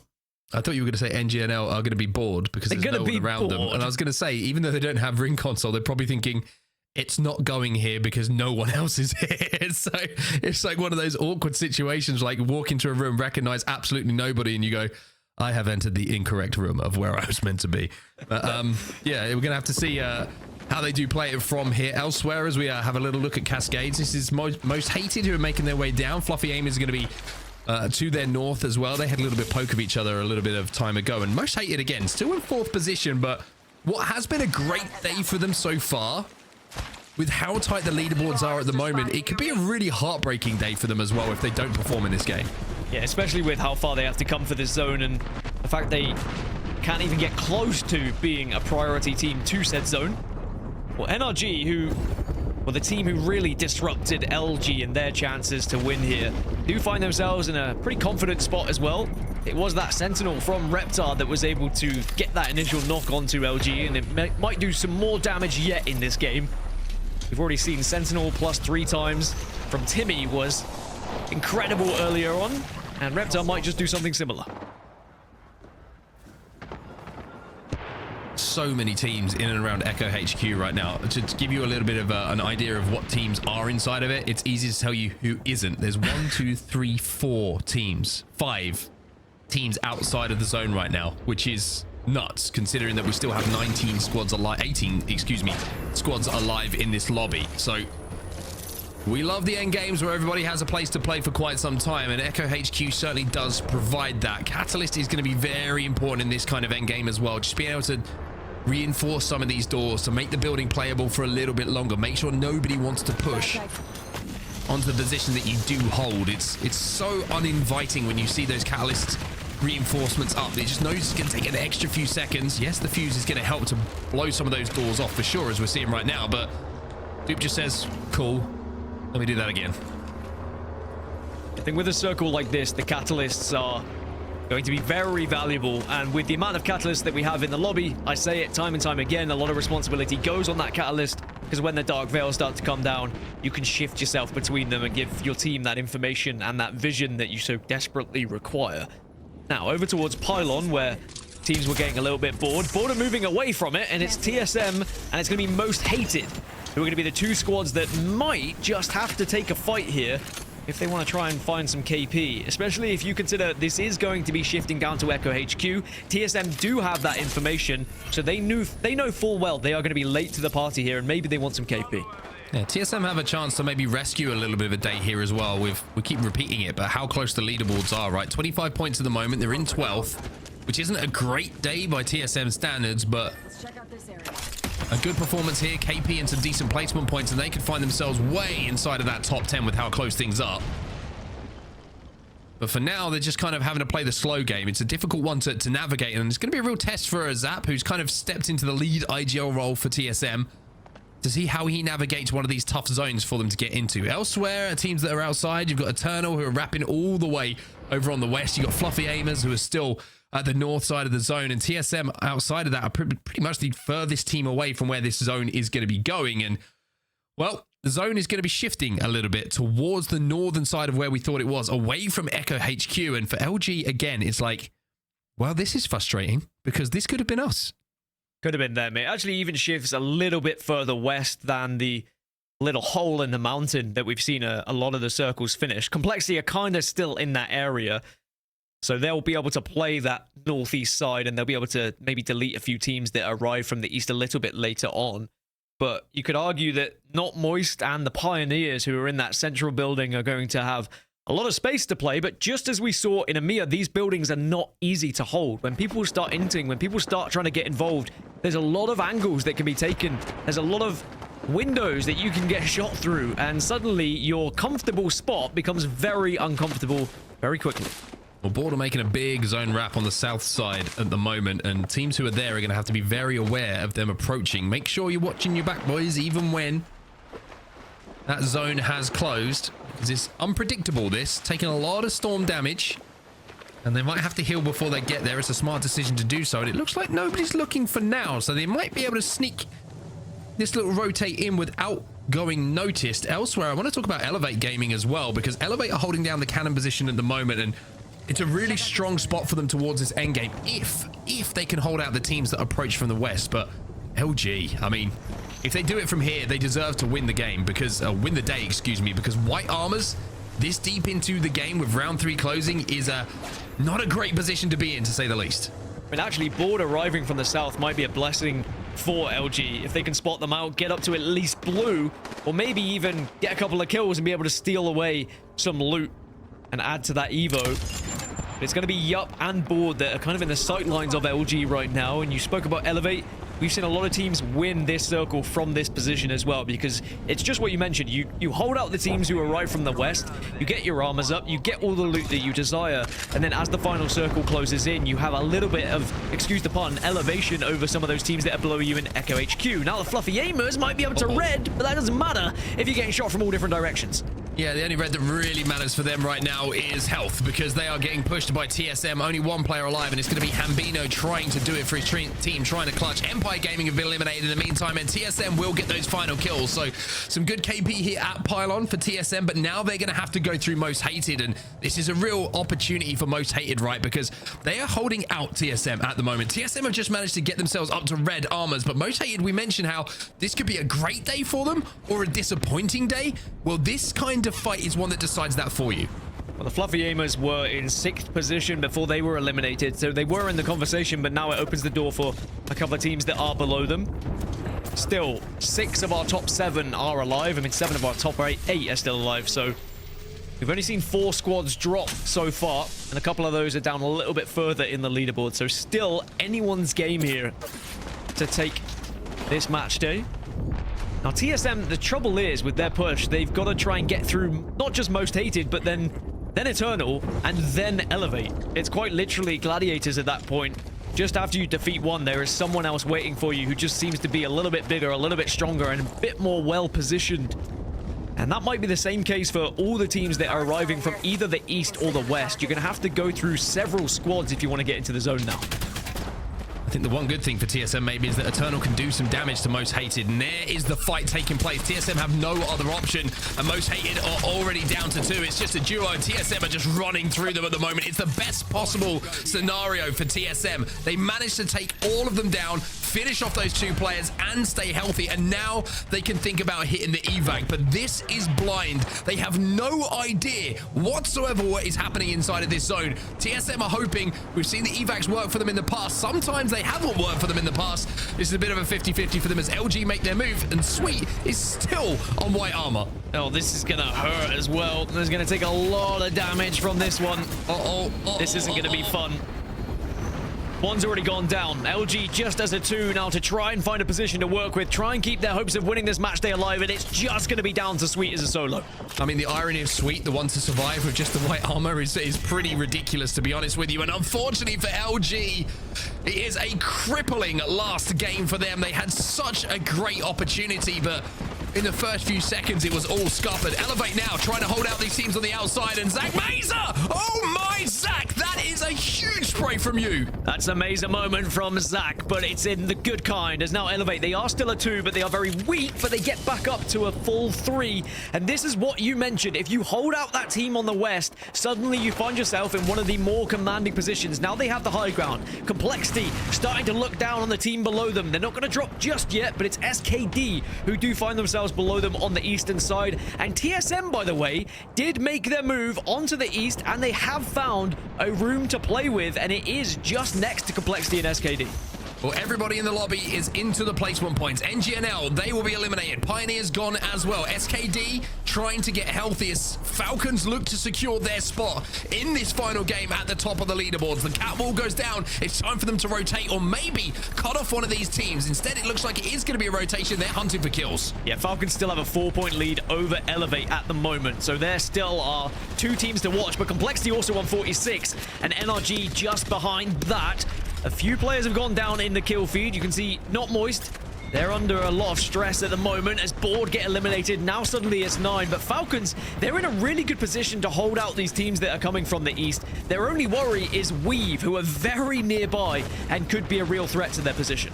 Well, they take a little bit of damage from the bang ult, but there's no one near them to try and really capitalize on that damage. They're going to be able to get healthy very, very easily. But TSM, look at them go, and it's Reps with the Havoc shredding through the shields and the health of Monsoon. That's the first knock that they needed, but they've got to do more. They're going to force their way into zone. Complexity eliminated, NRG eliminated as well. And are we going to see a late game, a late day run now from TSM? TSM certainly have a chance if they can win this fight, take out SKD, and then hold this eastern side. But there's going to be a lot of teams ahead of them in the building. But these red armors are going to do them wonders. Every single fight that they take here, they're going to have an advantage. There is not too many teams on those red armors. 7 squads remain. TSM up into 10th position now. They are about 17 points behind first place, so winning this entire match day is going to be difficult from here, but certainly pushing yourself into the top 5 is possible. Well, look at the kill feed. You can see a Skynade from Zyno has taken down Imperial Howl, and it's going to be 0 now left on his own as Gen will go down as well. So huge nades coming in from Zyno from SSG as with the battle of the super teams seems to continue. The question is, can Zero find a position to get that res off? Instead, he's going to have to use the knockdown shield for now. The smoke will go down as well. Question is there a respawn beacon? Yes, there is one right next to them. They do as well have the banner. So there's an opportunity for Falcons to get back into the game, but the scans are coming in. The nades are coming in as well, and Zero's got to play this perfect. Yeah, Jen Burton's gone down. Zero a chance to maybe reset once more. All the meanwhile, by the way, Elevate is still holding this western side, and Elevate have a massive opportunity of going back-to-back here and potentially winning this match week. But still, TSM have survived with Reds here. They're going to be a threat to this. Not Moist also can do damage from the northern side. We've already seen, but Zero has the Bangalore, has the smokes, and will try and stick this and succeeds. Falcons back in the game. Well, TSM are going to make their play. They have to push. They're going to have to walk through and be a little bit blind on this wall, but it doesn't matter if you're blind because Verholt don't miss too many bullets. However, a third party now coming in for them. It's going to be Reps down to 1 HP. TSM are eliminated, and it's Weave who do that damage. Should be able to get these shield swaps in as well to hold off another push, and it's Moist who are looking to clean up these pieces now. Not Moist, Weave, SSG, they're all in kind of the same area at the moment, and they've all taken a considerable amount of damage. Weave have been able to reset thanks to the armor swaps, and now for them, it's about pushing out, but look on the other side, they have to take this fight, and you've got to push through a bit of a choke here. Carter down to just a slither of health in this situation. Moist are trying to push off that damage, but now Falcons are getting focused by SSG, and Hao is down again. And even though the reset comes in, this might be one push too many.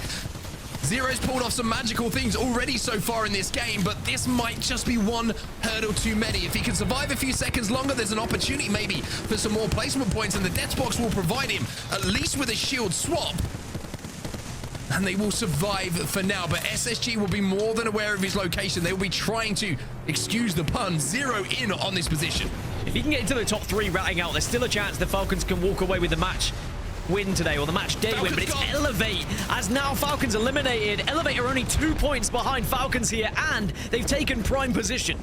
They have taken the high ground, and that knuckle cluster is doing so much damage. It's more kills for Elevate, and they might be about to go back to win this game. Moist trapped down on that low ground, though. They may be in a position where you might even be thinking about a heal-off. Elevate are looking for the KP they need to win this on their own, though, and now it's all on to Luxford and Slayer. They get those KP, and they go into first place. Not Moist eliminated, SSG eliminated. It's all up to Elevate, but they should have done enough here.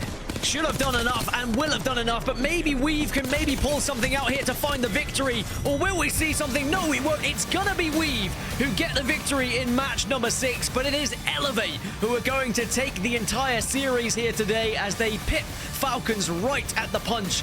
And it is an incredible day of action. It was back and forth, but it's back-to-back scenarios here where Elevate get into the final circle and put big points on the board.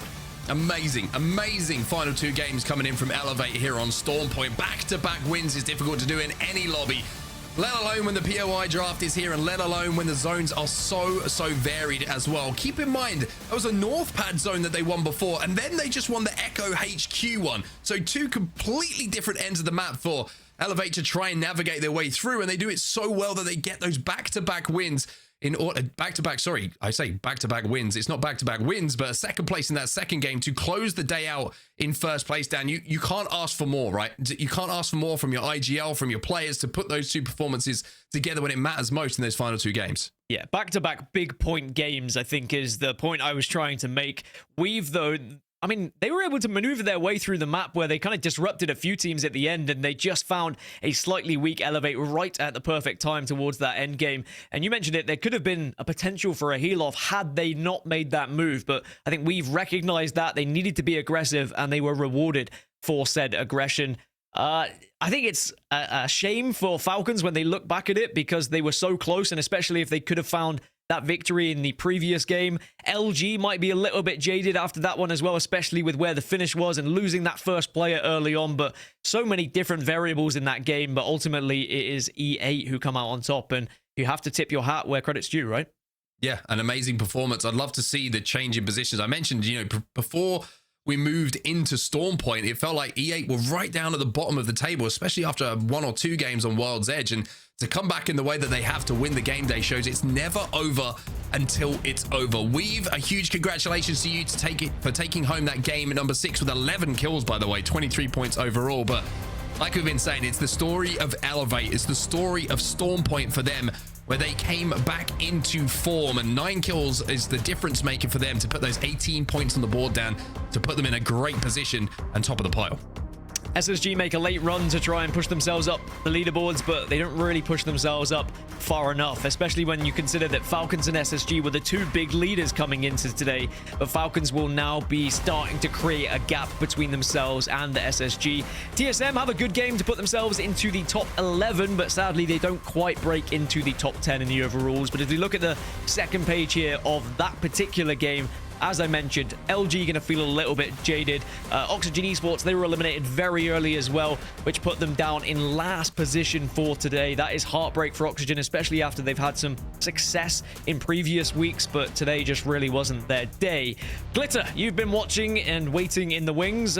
Fantastic game all round, very exciting. I think every match today has been like having us on the edge of our seats. Yeah, I think all of the teams really brought it here today. I think everyone's starting to figure out how to best work with whatever POI they get in that week's draft and really adapting their gameplay around it. We're seeing lots of different teams finding success as a result of that, which we've now heard multiple players say to us, whether that in regards to how much they like the draft system or how much we've talked about it when we're watching these matches. We'll take a look back at the final circles from matches 4 through 6 as we continue kind of harping on just how good the matches were once we made our way over to Storm Point with this first match of the day. It was all LG. I mean, to be fair, we talked about it, just how well Falcons was doing holding that southeast choke, but it was LG who made a really solid call. Sweet with some fantastic IGLing here today to push through, win the fight with Empire, and claim the God spot here, so that all they had to do was allow everybody else who was struggling on their pushes in to come straight into LG's clutches and just close this up. I mean, we said it time and time again just how strong Funk did as well, just melting anybody that came across his path mark. Match 4, LG did phenomenally. Yeah, I mean, just seeing those shots on repeat, right? Zero is so close to getting behind that wall, maybe being able to heal, and we knew he had that Kraber, and there might have been a very different situation, but those shots were almost perfect from the Hemlock. Some great shots, the headshots to clean it up. It was one of my favorite kills I've seen in quite some time. And then, of course, as we got into match number 5, this is where it got eerily reminiscent of what we saw in EMEA, okay? You guys had mentioned that there was a possibility, because of how close the leaderboard was, for some of these teams that are right on that bubble to start making a push and potentially claim that first place spot. Well, with an insane 1v1 where I think both of you thought it was for sure going to go the way of the Falcons, it ends up going the way of Elevate, and we'll get a little bit of another look here just to see exactly what happened. It definitely was an ammo issue there at the end, I think, on behalf of Hal, so you can see that they were in a rough spot, but a massive clutch up here on behalf of Elevate. The Luxford with that knuckle cluster at the end for like the ultimate disrespect on the win here. Match number 5 was just really fun, Dan. Yeah, I think it was lack of ammo for both Zero and Hal. Maybe overconfidence for sure, and did it come to bite them in the backside? In the end, they lost by 5 points. So a victory plus 3 points for the kills. Maybe Team Falcons could have come out on top in the overall here, but we can't really take anything away from Elevate and how they played, not only clutching up in that moment, but also in this game, getting themselves into the final circle. It wasn't quite a win, but it would have felt like a win because they pushed themselves to number 1 on the leaderboard with those kills onto SSG, and then sadly just didn't really get the chance to properly reset before Weave came in to clean up and get their victory, and also a victory that sent Weave into the top 10, 8th position. We've found themselves after that one, and we can get confirmation of that here, Lauren, with the series results. To be fair, Slayer at the end there was melting people the best that he could. I thought you had it. Yeah. I had it for a second. It was close as we finally get to look at what the exact point disparity was across all of our squads. Elevate in first with 58 total points above Team Falcons mark. Today was a really good day. It was an extremely enjoyable day of Apex Legends in the ALGS and complexity. I mean, amazing performance from them again, right? It's another team that keeps putting in these performances week after week, and another 3rd place for them here is a great result for them. LG, I think, will be happy with 4th at the end of the day, but maybe thought that they could have at least taken 3rd if that game would have gone a little bit further their way, maybe even a little bit more. But SKD, decent game for them, a decent game day for them as well. They had a win today as well. And at the other end of the table, TSM not quite performing in the same way that we saw them last time, but that last game kind of rescued them a little bit with some big kills, some decent placements as well. But at the other end, I think Oxygen Esports, a little bit of a struggle for them, and SSG, who have been so good. Maybe this is a little bit of a reality check for them today. I mean, it's another instance too where it's just so hard for these teams to even get a step up in those leaderboards, Dan, because we had 4 or 5 ties there at the end. So absolutely insane performance on behalf of a lot of our squads here today. We have to talk about some individuals that had fantastic performances as well, specifically the MVP, and might have clutched it here at the end, but for me, it's gotta be Zach Mazer, okay? We talked about it at LAN, how we could get some Mazer magic. Did it here again in match day 4 for Elevate Gaming. I mean, last time these two groups saw each other, Elevate was in 18th. This time around, they end up clutching the entire thing. And we saw lots of KP coming out of Luxford and Slayer. They were absolutely carrying their own weight, but with Zach as the IGL, getting them into these positions where they can make these clutch plays, where they can close out these matches, and they can get the points on the board that they needed. It all comes down to Zach for me. I mean, Mark, you even said it when you're talking about it. It was Northpad and Echo HQ and Stormpoint, 2 completely different zones.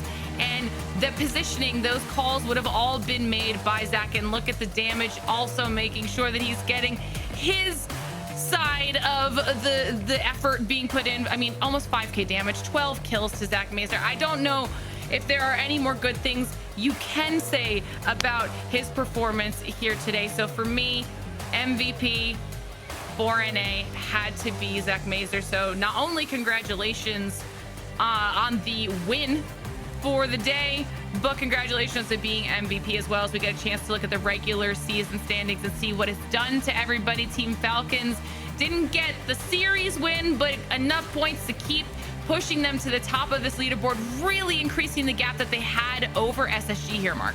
Yeah, very good day for Falcons. Maybe not the perfect day for them, but they'll take second place. SSG, on the flip side of that, a very disappointing day, and that's why you're seeing that gap really start to extend for Team Falcons. The super team looking like the super team at the moment. LG holding down third place as well. A day that maybe could have been better for them, but they will be content with their final placing here. Means that they will hold down that third place position. And TSM, like I say, that last game might have been enough for them to keep hold of that fourth place for now. We take a look here at the second page as well. We can see that Elevate able to jump up, now tied with CCE. I mean, 25s though for 1, 2, 3, 4, 5 spots here in this middle ground, Dan. Things are not about to get any easier as we continue through this split. Yeah, it's going to be very close, especially in the mid-table, but now this is the worrying portion of said table, especially for those teams who have played 3 and find themselves behind teams who have only played 2. Yup. NGNL, Empire, and even Eternal, I think they're all going to be left scratching their head a little bit, hoping that future weeks are going to be a little bit better, and maybe hoping that some of the other teams that are around them also perform poorly tomorrow so that they get a better chance to catch them up when it's their match week once more. All right, well, we got a chance to talk about him individually after a phenomenal performance with Elevate. We also want to bring Zach Mazer on to talk directly to him about their performance. First of all, congratulations on a great way to close out the series here today, Zach. So tell me how the team's feeling right now.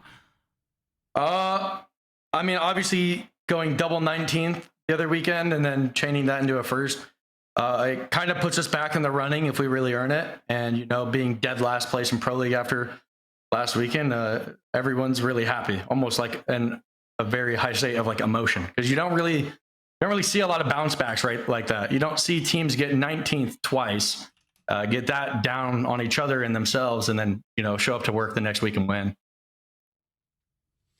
Zach, firstly, congratulations on not just the comeback in Pro League, but the comeback today as well, because World's Edge was a little bit shaky for you, but the last 2 games on Stormpoint were absolutely fantastic. And we were talking about how it's not just enough to talk about how good those games were from like a positional, you know, win points, whatever it might be. The fact that they were such different zones when it comes to one's at the extreme north, one's at the extreme south, and you manage them both so well. Tell me about how the preparation is for you as an IGL now with the POI draft, trying to draw up some plans for different zones based on where you're going to be playing from. What kind of challenges are you facing now as a player? Yeah, I mean, it completely changed the game. Definitely having a coach and players that are smart help a lot, right? You know, like you're dishing plays back and forth. You're constantly talking about what we can do from these brand new POIs. You only play like 1 or 2 times, you know. And when everyone can get feedback and try to help each other, it definitely, you know, eases the weight. Definitely makes it easier. But as far as Cenote, right, that was our 1 POI, and then our other one was Survey Camp and Epicenter. As far as the prep goes for that, I've played from Survey Epi for a long time, like many years. So our macro for that was pretty preset. And then this is my first time ever playing from C-Note. And the game plan from C-Note is exactly how Aurora actually drew it up. It's literally just max your armor as high as you can get it with the car and then play the game. So that's what we were doing. And we really worked our ass off today, team fighting. I mean, yeah, I may have gotten the MVP, but really hats off to Slayer. I mean, he's had a hell of a career so far, and he had the most kills on the day. I know I had second most, but 14 kills out of Slayer. A lot of people like to talk shit about him, but he really showed up today and proved a lot of people wrong, and that's a big deal. And that's always going to be a good feeling, proving anyone wrong. And speaking of good feelings, match number 5. I'd love to get your thoughts on what happened in that final circle, because watching it from Falcon's point of view, we were a little bit bemused. Okay, so obviously after getting to talk to them in the game 5 to game 6 like segment, we later learned that they were like running out of ammo. But I mean, again, we're talking about the team in dead last of Pro League. You know, we're coming into that game 5, you know, in like 8th place, like 27 points down on first. And, you know, Luxford gets a full on 1v3. I know they had no ammo. They did play it very, very poorly. But there's just not a lot of players that could pull that off and have the composure in the end game right there to believe in themselves and think they could pull it off. And we were so proud of Luxford, and I'm really happy. Definitely talked a lot about Slayer and his MVP performance, but Slayer doesn't get that performance without Luxford doing that to Falcons of all teams. No, I mean, across the board, you guys just really came together as a trio here today. Obviously, we still have a decent amount of time left in Split 2, and you said, you know, you feel like you guys can do it as long as you kind of knuckle down and really take it seriously. So what does that look like for you guys to keep this momentum going now into the upcoming match days that you have? Well, yeah, just to be clear, we're 1 week ahead of the other lobbies. We should get pushed to around 15th after the other group plays. When it's all set up and even. With that being said, we still have to earn it. I have a lot of faith in us. I think if we average around a 6th or better, 7th or better, we should make the LAN. And in the history of ALGS, there's never been a team that has 2 bottom 5 placements that has made a LAN. So we would be the first team to do that. And that would definitely show a lot of, what's the word? I don't know the word, but you guys know what I'm saying. Resilience. Resilient. Yeah, What you're looking for. Great word. I was thinking of some other words, but maybe they're not broadcast appropriate. It was resilient. Yeah. Nailed it. I love that stat. That's a really, really cool stat, Zach.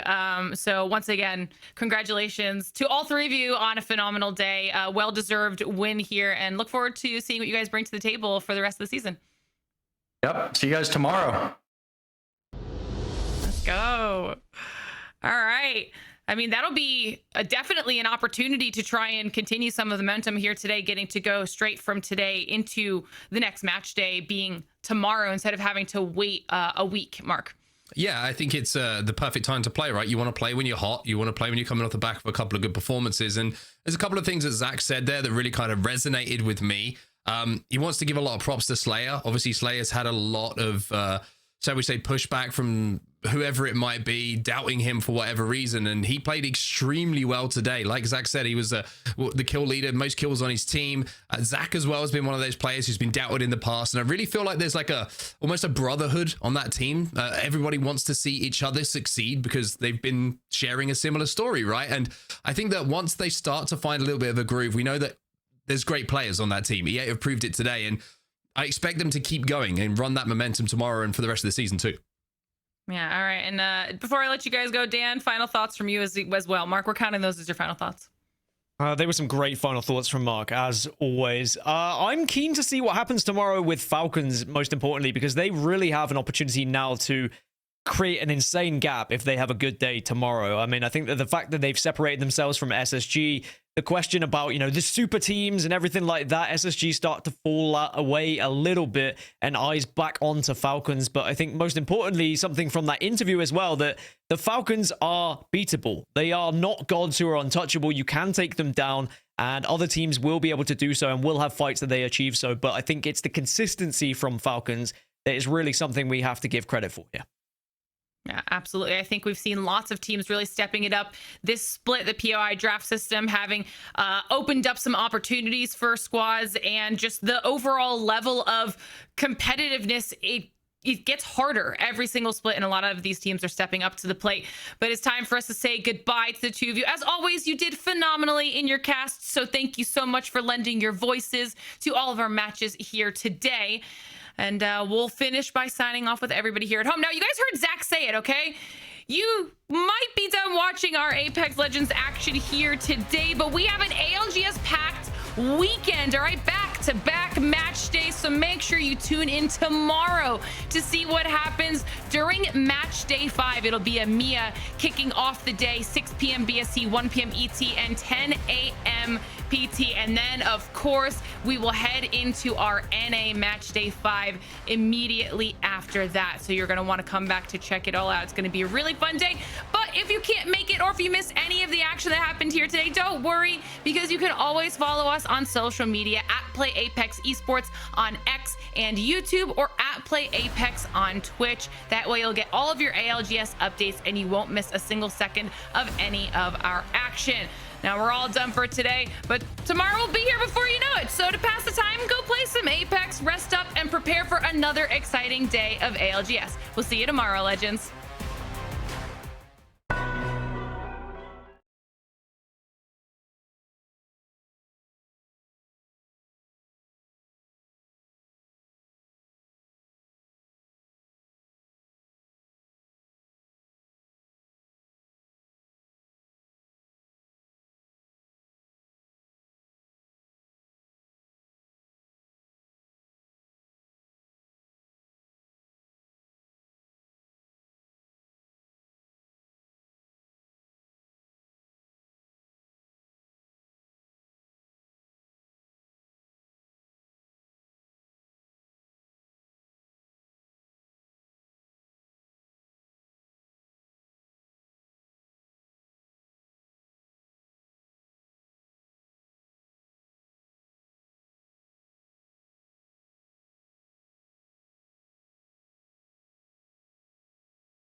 Thanks for watching. Subscribe to the channel.